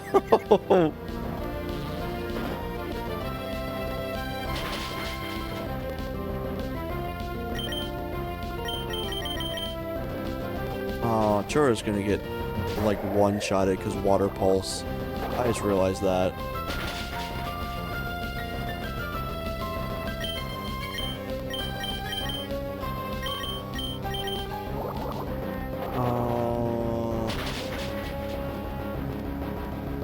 Well, I know what trainer to avoid next time.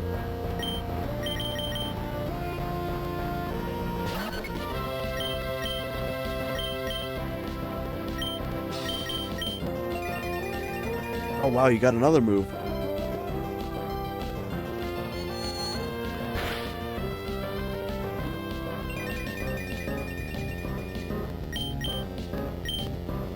No.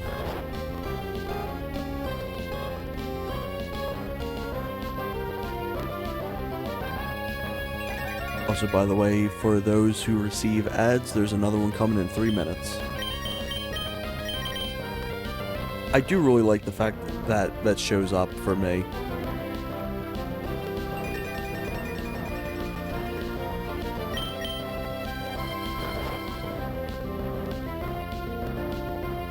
Oh, I did this twice. I was looking away. I was paying attention to other things.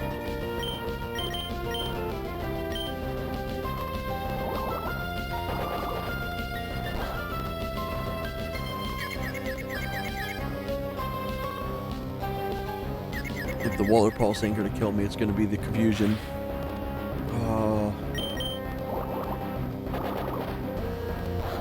What do you think of streaming next? That's a good question. I want to do another DK64 randomizer in the near future. I'm trying to think.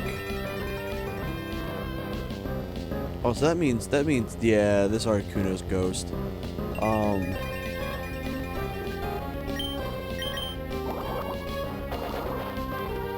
What could I stream? It's like I got my Doom and I got my stuff like that. I was almost thinking of doing like Blast Core again, or doing some more of like the indie shooter stuff, because I think they'd be fun to kind of play through. Still need to do my part 2 of Herald of Havoc, and then continuing on my part 2 of Mini Shoot's Adventure.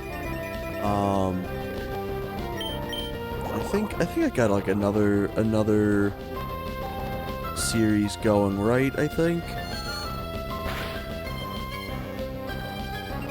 So I just ended the Donkey Kong 64 one, the Perfect Dark one. And like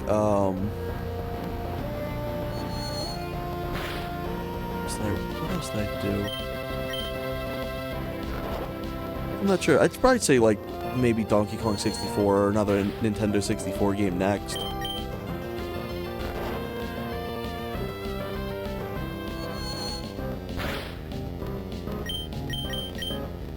This fight's putrid. I hate this fight. I wish I would just die already.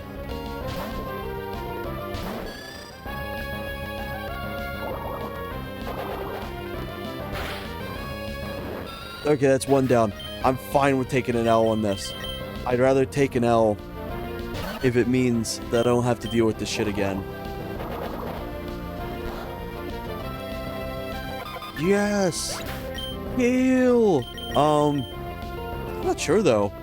Pretty much down for anything, so if you ever have any recommendations too, feel free to throw them in the little chat and everything. Yes, I'm dead! I'm out of this shit! I don't care, I gotta walk all the way back.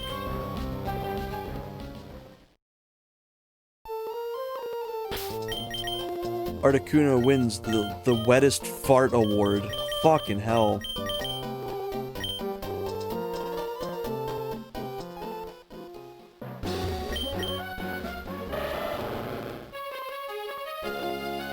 But I will probably stream around, not this time.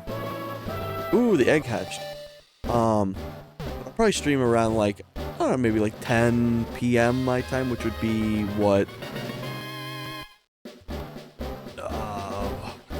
Venusaur, god damn. Yeah, so it'd be like 12 p.m. your time, I think. Let me make sure I steer very clear from this asshole.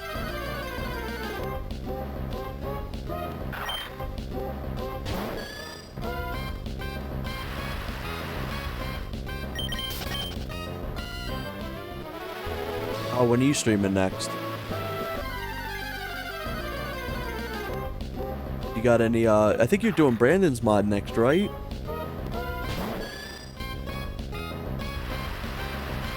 I think this weekend.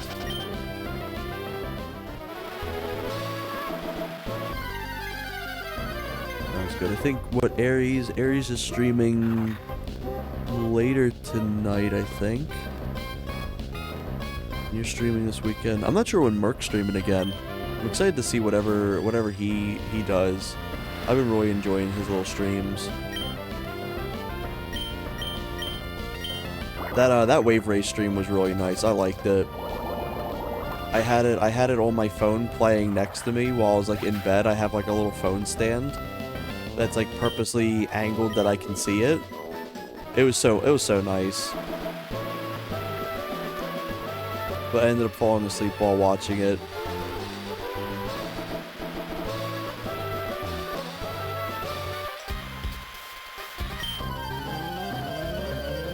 That game looks so good. Like, the water's genuinely impressive. The ripple effects. Oh my god, this dude's got the Articuno.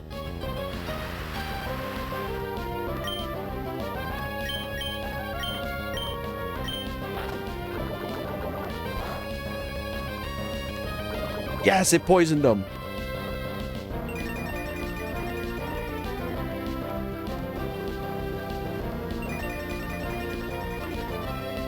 Yeah, that was really good.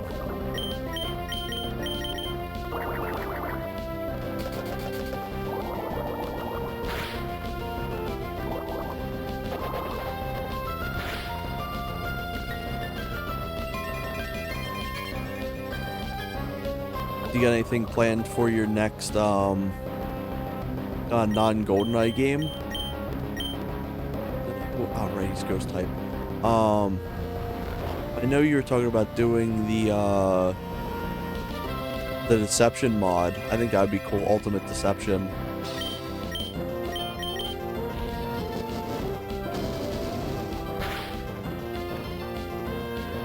Ooh, that actually does a lot of damage. Try to just invest in hitting him with Dragon Rage.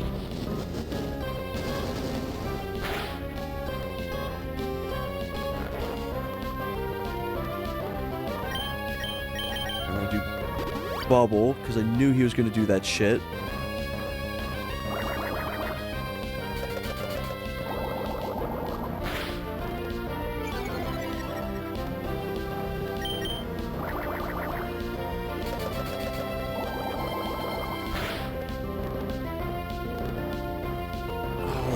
This Pokemon's a bastard. This one's evil because he's got high defenses.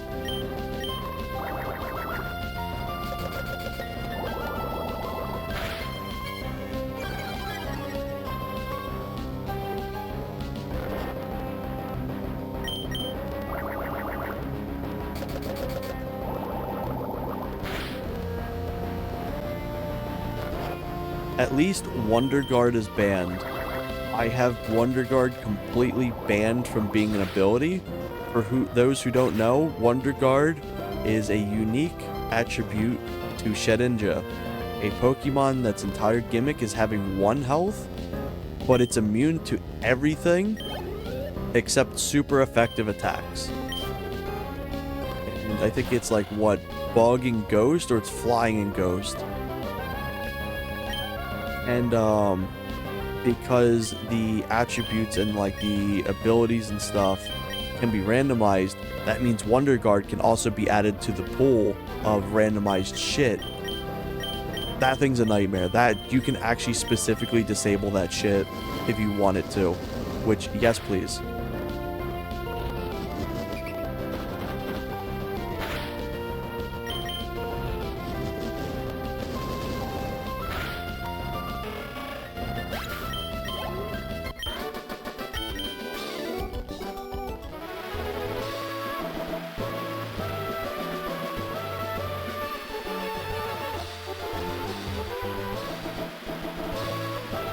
Forgot that's what the trainer looked like. I thought it's not, it's him.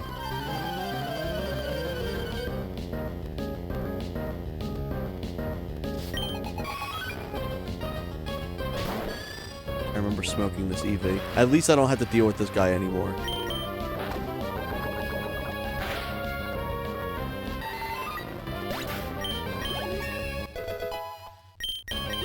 Also, I apologize to anyone who's here specifically to look at gameplay for the game or anything. I'm half paying attention to the game and half paying attention to like chatting and like keeping up with chat. Usually for the other games, I'm way more like focused on the game. I'd say like 75% on the game, 25% on the chat. Where like this game's really nice. I can just sit back, kind of relax, have a fun day to just chat.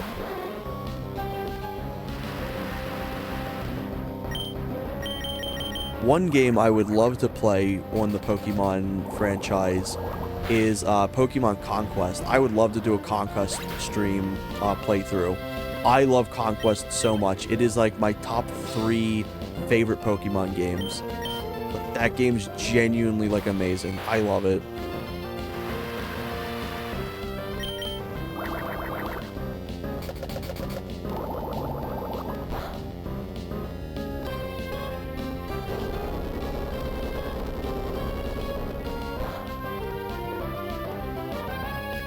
I didn't nickname this Yanma. I completely forgot that I didn't nickname this one. So Raichu is definitely metal type, I think, because he's immune to poison. Or it's like, it's either metal that's immune to poison or it's ground that's immune to poison. He's metal type.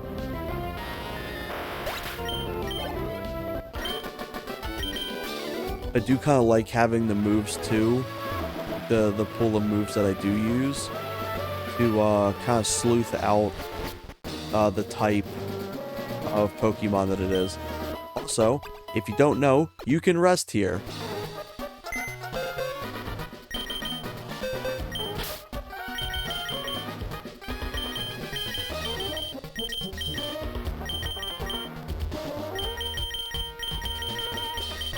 Ooh, also, what type is this Venusaur? Water. That's really funny. Ooh. He actually has some decent moves. I think it's going to be a welcome to the team. That 2 super weak to fire types. I think I may swap out to Jetic.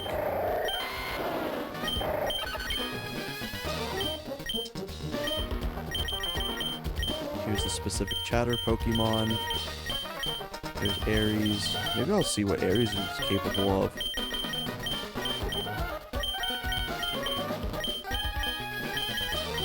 There's Crow.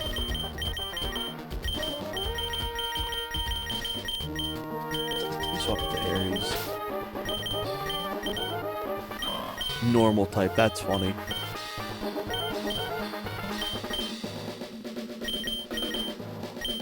Uproar isn't bad to have at all. There's some moves on them. Also, a quality of life thing that I enabled was you can forget HMs, and you can't lose your TMs. Damn, none of them are able in Thunder. What a dig. Shockwave?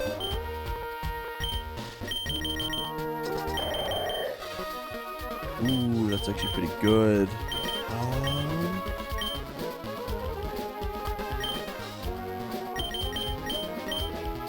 I'm gonna do Air Cutter.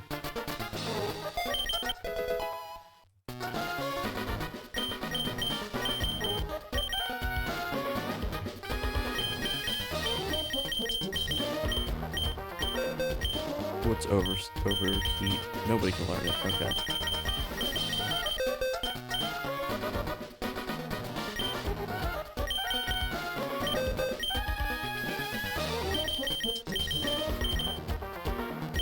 Actually teach this Rock Smash to him.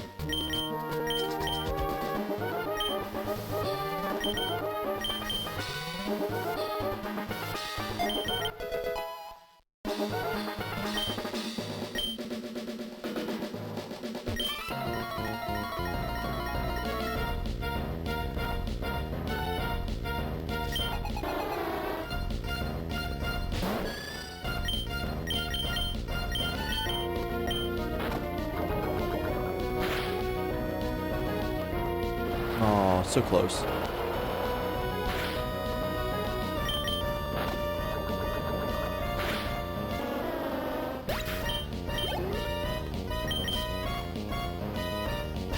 What I may do as well is I'll probably finish off this section here, and I may call it for at least this game.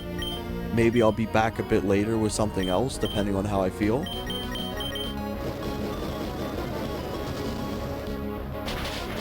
Ooh, that's gonna... Ooh, I'm surprised that didn't smoke. Then again, Flame Wheel is weak as shit in this.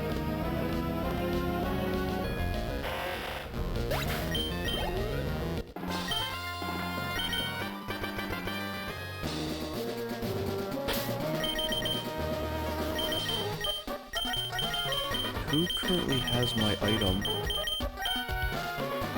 Did I never give the EXP share to anyone?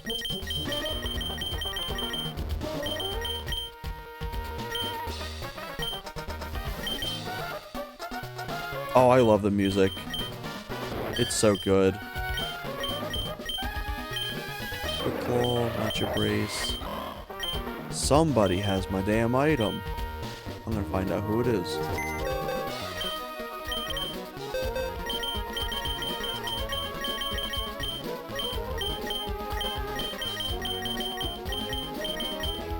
You.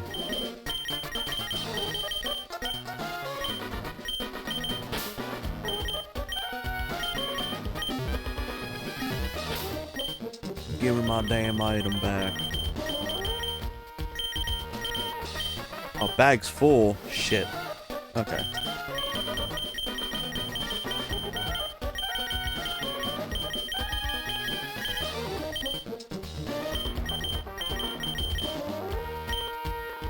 Yeah, there we go. And regarding...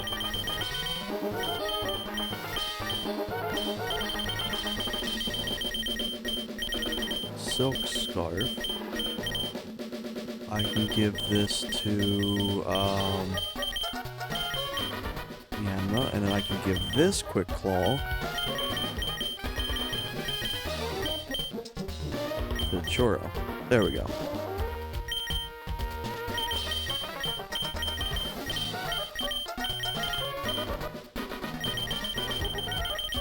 And I can give this EXP share to him so I can actually start leveling them up.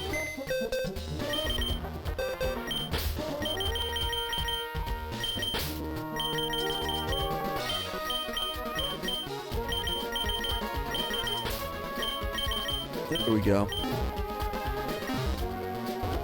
Let me rest up again. When I very first played through this as a kid, I didn't process that the bed you could rest on because there's only very few areas that actually has unique spots for you to heal up. So like I raw dogged this whole area, and like I kept being like, it's like, damn it, I keep going to go through. And then after all this, you have to face your damn rival one last time. Also, this is the Pokemon I was talking about. This is Shedinja. He has 1 health, but he's got Wonder Guard. Here's a bit of a nightmare. What is this fucker's typing? I guess it's fire. Cool. Thank God we solved that mystery real quick. But Wonder Guard is a nightmare ability on any other Pokemon. Super Fang. Ooh.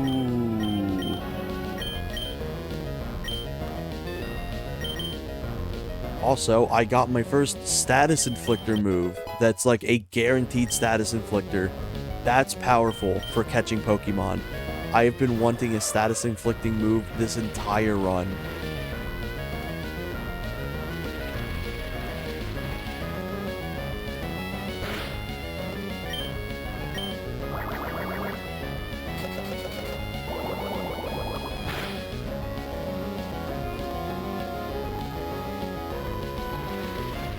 So it's neutral to water. Kind of cancels out some of the other shit. Okay, Ho-Oh's metal.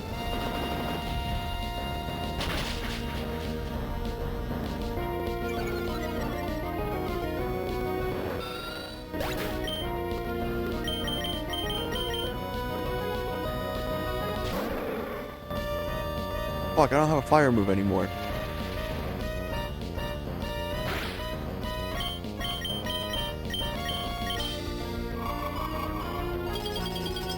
That's gonna smoke.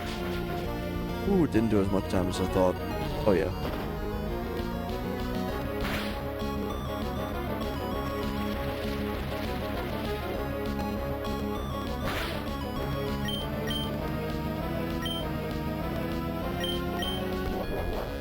Let me try and see if Rock does anything.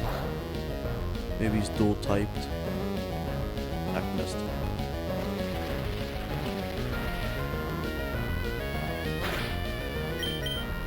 This was a nice little stream. I'm happy with how this turned out. This is fun. I think these kind of like doing 4 hours for the Pokemon ones is like a nice one. So I'm not using as much brain power like playing the game.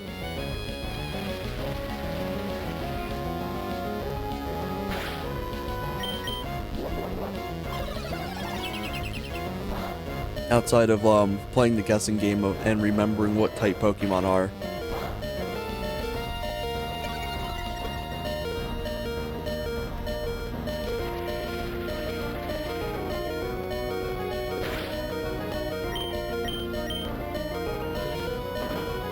Should be enough to wipe him. Oh, he has like 2 health left. It's gonna be funny if he does enough Bone Club damage to knock me out with the Sandstorm.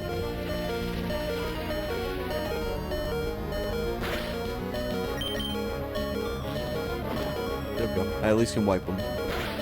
Give me that XP.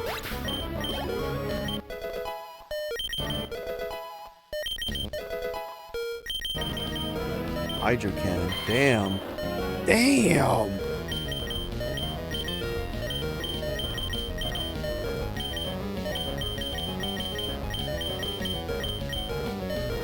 $130.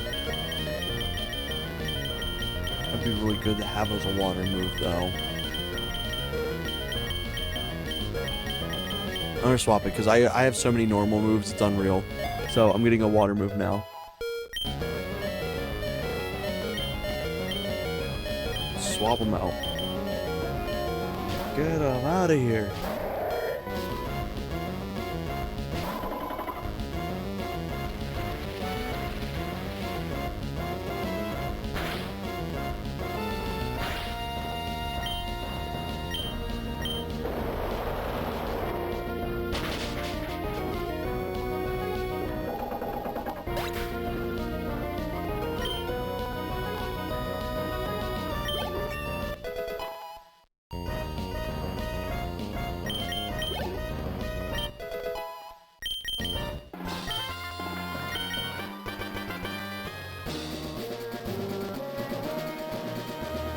to bed.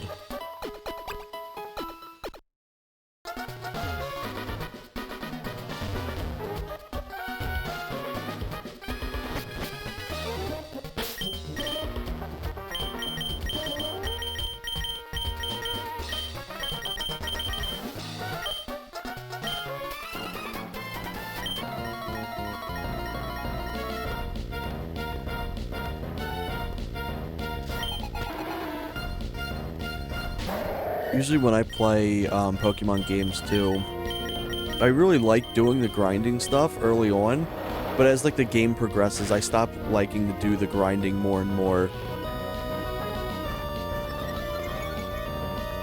I think it's also definitely because like Pokemon can usually survive more than like 1 or 2 attacks.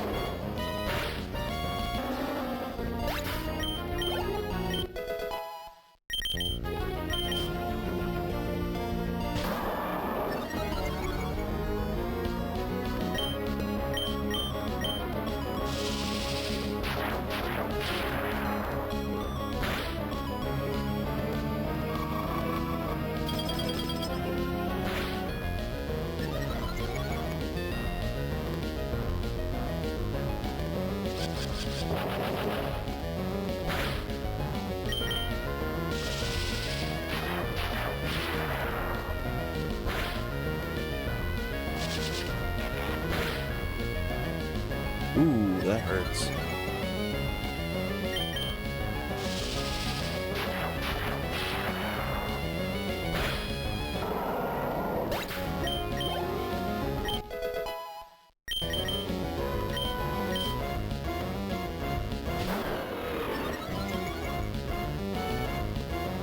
Salamence ended up being one of my favorite Pokemon cards to exist.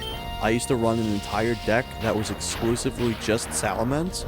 There's 4 Salamence, and I think it was from the, what's it called? Like the, Raging Skies or something like that. It was during the, like the Omega Ruby Alpha Sapphire, Sun and Moon era of cards, I think. And it was diabolical. It's so, I think it was like one energy was it did 20 damage. For 2 energy, it would do 60 plus extra if you had a stadium in play. And then your final one did 20 times the amount of cards in your opponent's hand. So what I would do is, having only 4 Salamence, your opponent's going to be wanting to draw a lot of extra cards when you constantly have to reshuffle over and over and over and over and over. And they just have this whole fucking stack of cards. Like, oh, I'm gonna smoke you. And this is the time that Rare Candy was like at its best, so you could like instantly evolve to the second stage, turn 1, and also had the double dragon energy. So turn 1, I'd have Bagon, slap down double dragon. Turn 2, slap down Salamence, second dragon energy. Instantly would do like 400 fucking damage because they just had so many cards in their hands. And it was nice too, because if I didn't have those specific like cards in play too, like if I got it turn 1, I could still do some chunky damage with Salamence. Because it was either it did 20 damage as your first attack, or it was 60 damage. But one of them, if I recall, did like, you lost 2 energies or something like that, and you did like a fuck ton of damage, like 120 or something like that. So you still had the ability to do like a useful attack. Have to look at it. Let me see if I can pull it up.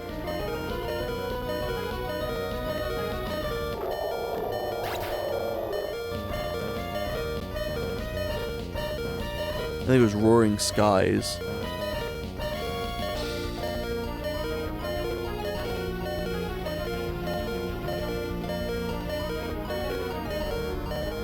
Let me swap this out so I'm not just making beeping noises.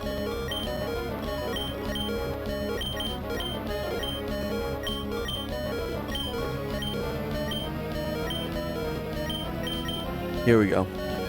This was my favorite card ever. Yeah, so your turn 1 was Shatter, which was discard any stadium card. I actually had this completely backwards. Holy shit. But I had any stadium card in play was discarded. This one, this is the nuke. The 20 damage times the amount of cards in your opponent's hand. And then 170, but you discard 3 energy. I love this deck so much. This was my favorite one. This one always stuck with me. And like essentially if you ended up if the match ended up going on for more than like 5 turns, you're kind of fucked. But like it was so much fun, like going in and getting out of a match so quickly. Oh my god. The beeping doesn't go away, I swear to god.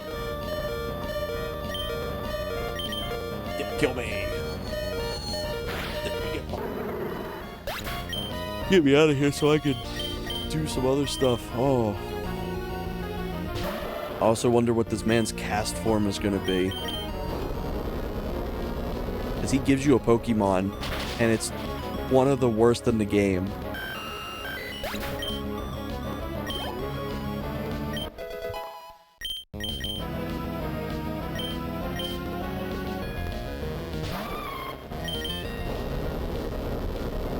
But yeah, you can see how my interest in grinding kind of drops off after around like the level 25 area, as I'm starting to underperform now.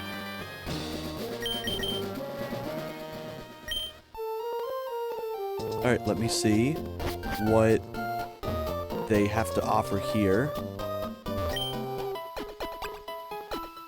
And then I'll probably start wrapping it up here, because 4 hours is pretty nice, especially for like a chill stream like this.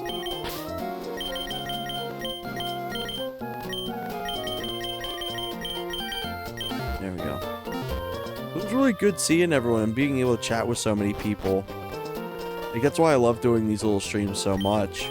Alright, I received a cast form. Is it an actual cast form? It's a Cacturn. And he had a Mystic Water. Hell yeah.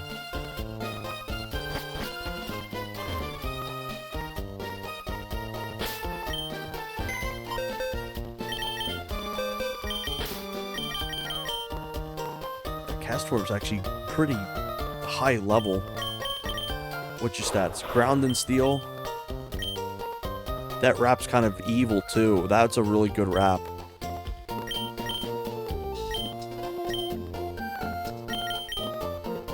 I think I actually may keep him. Like, he's really good. He's up the level too.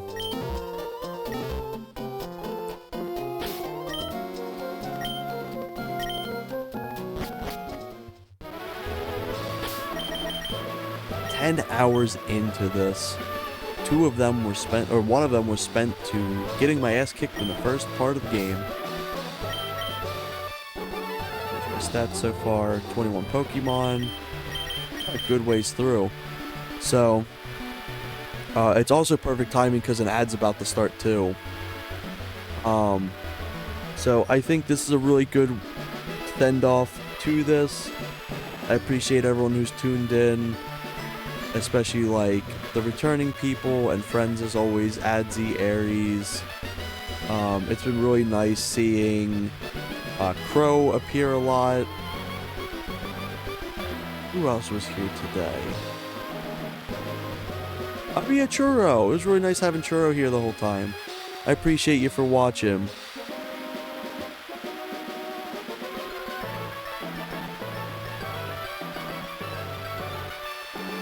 So I think this will be kind of the end of this.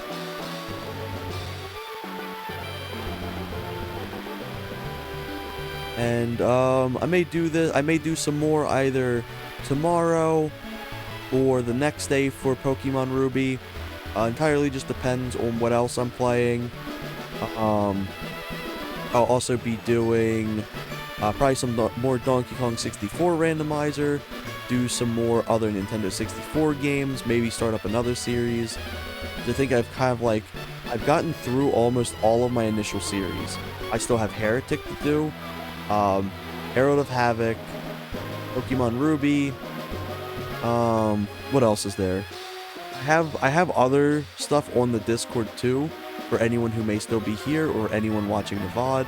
I have my docket there, so there's a bunch of other games that I'll show that's currently being played through. But I think that will call it for this, and I hope y'all have a wonderful rest of your day. Y'all take care. Bye-bye.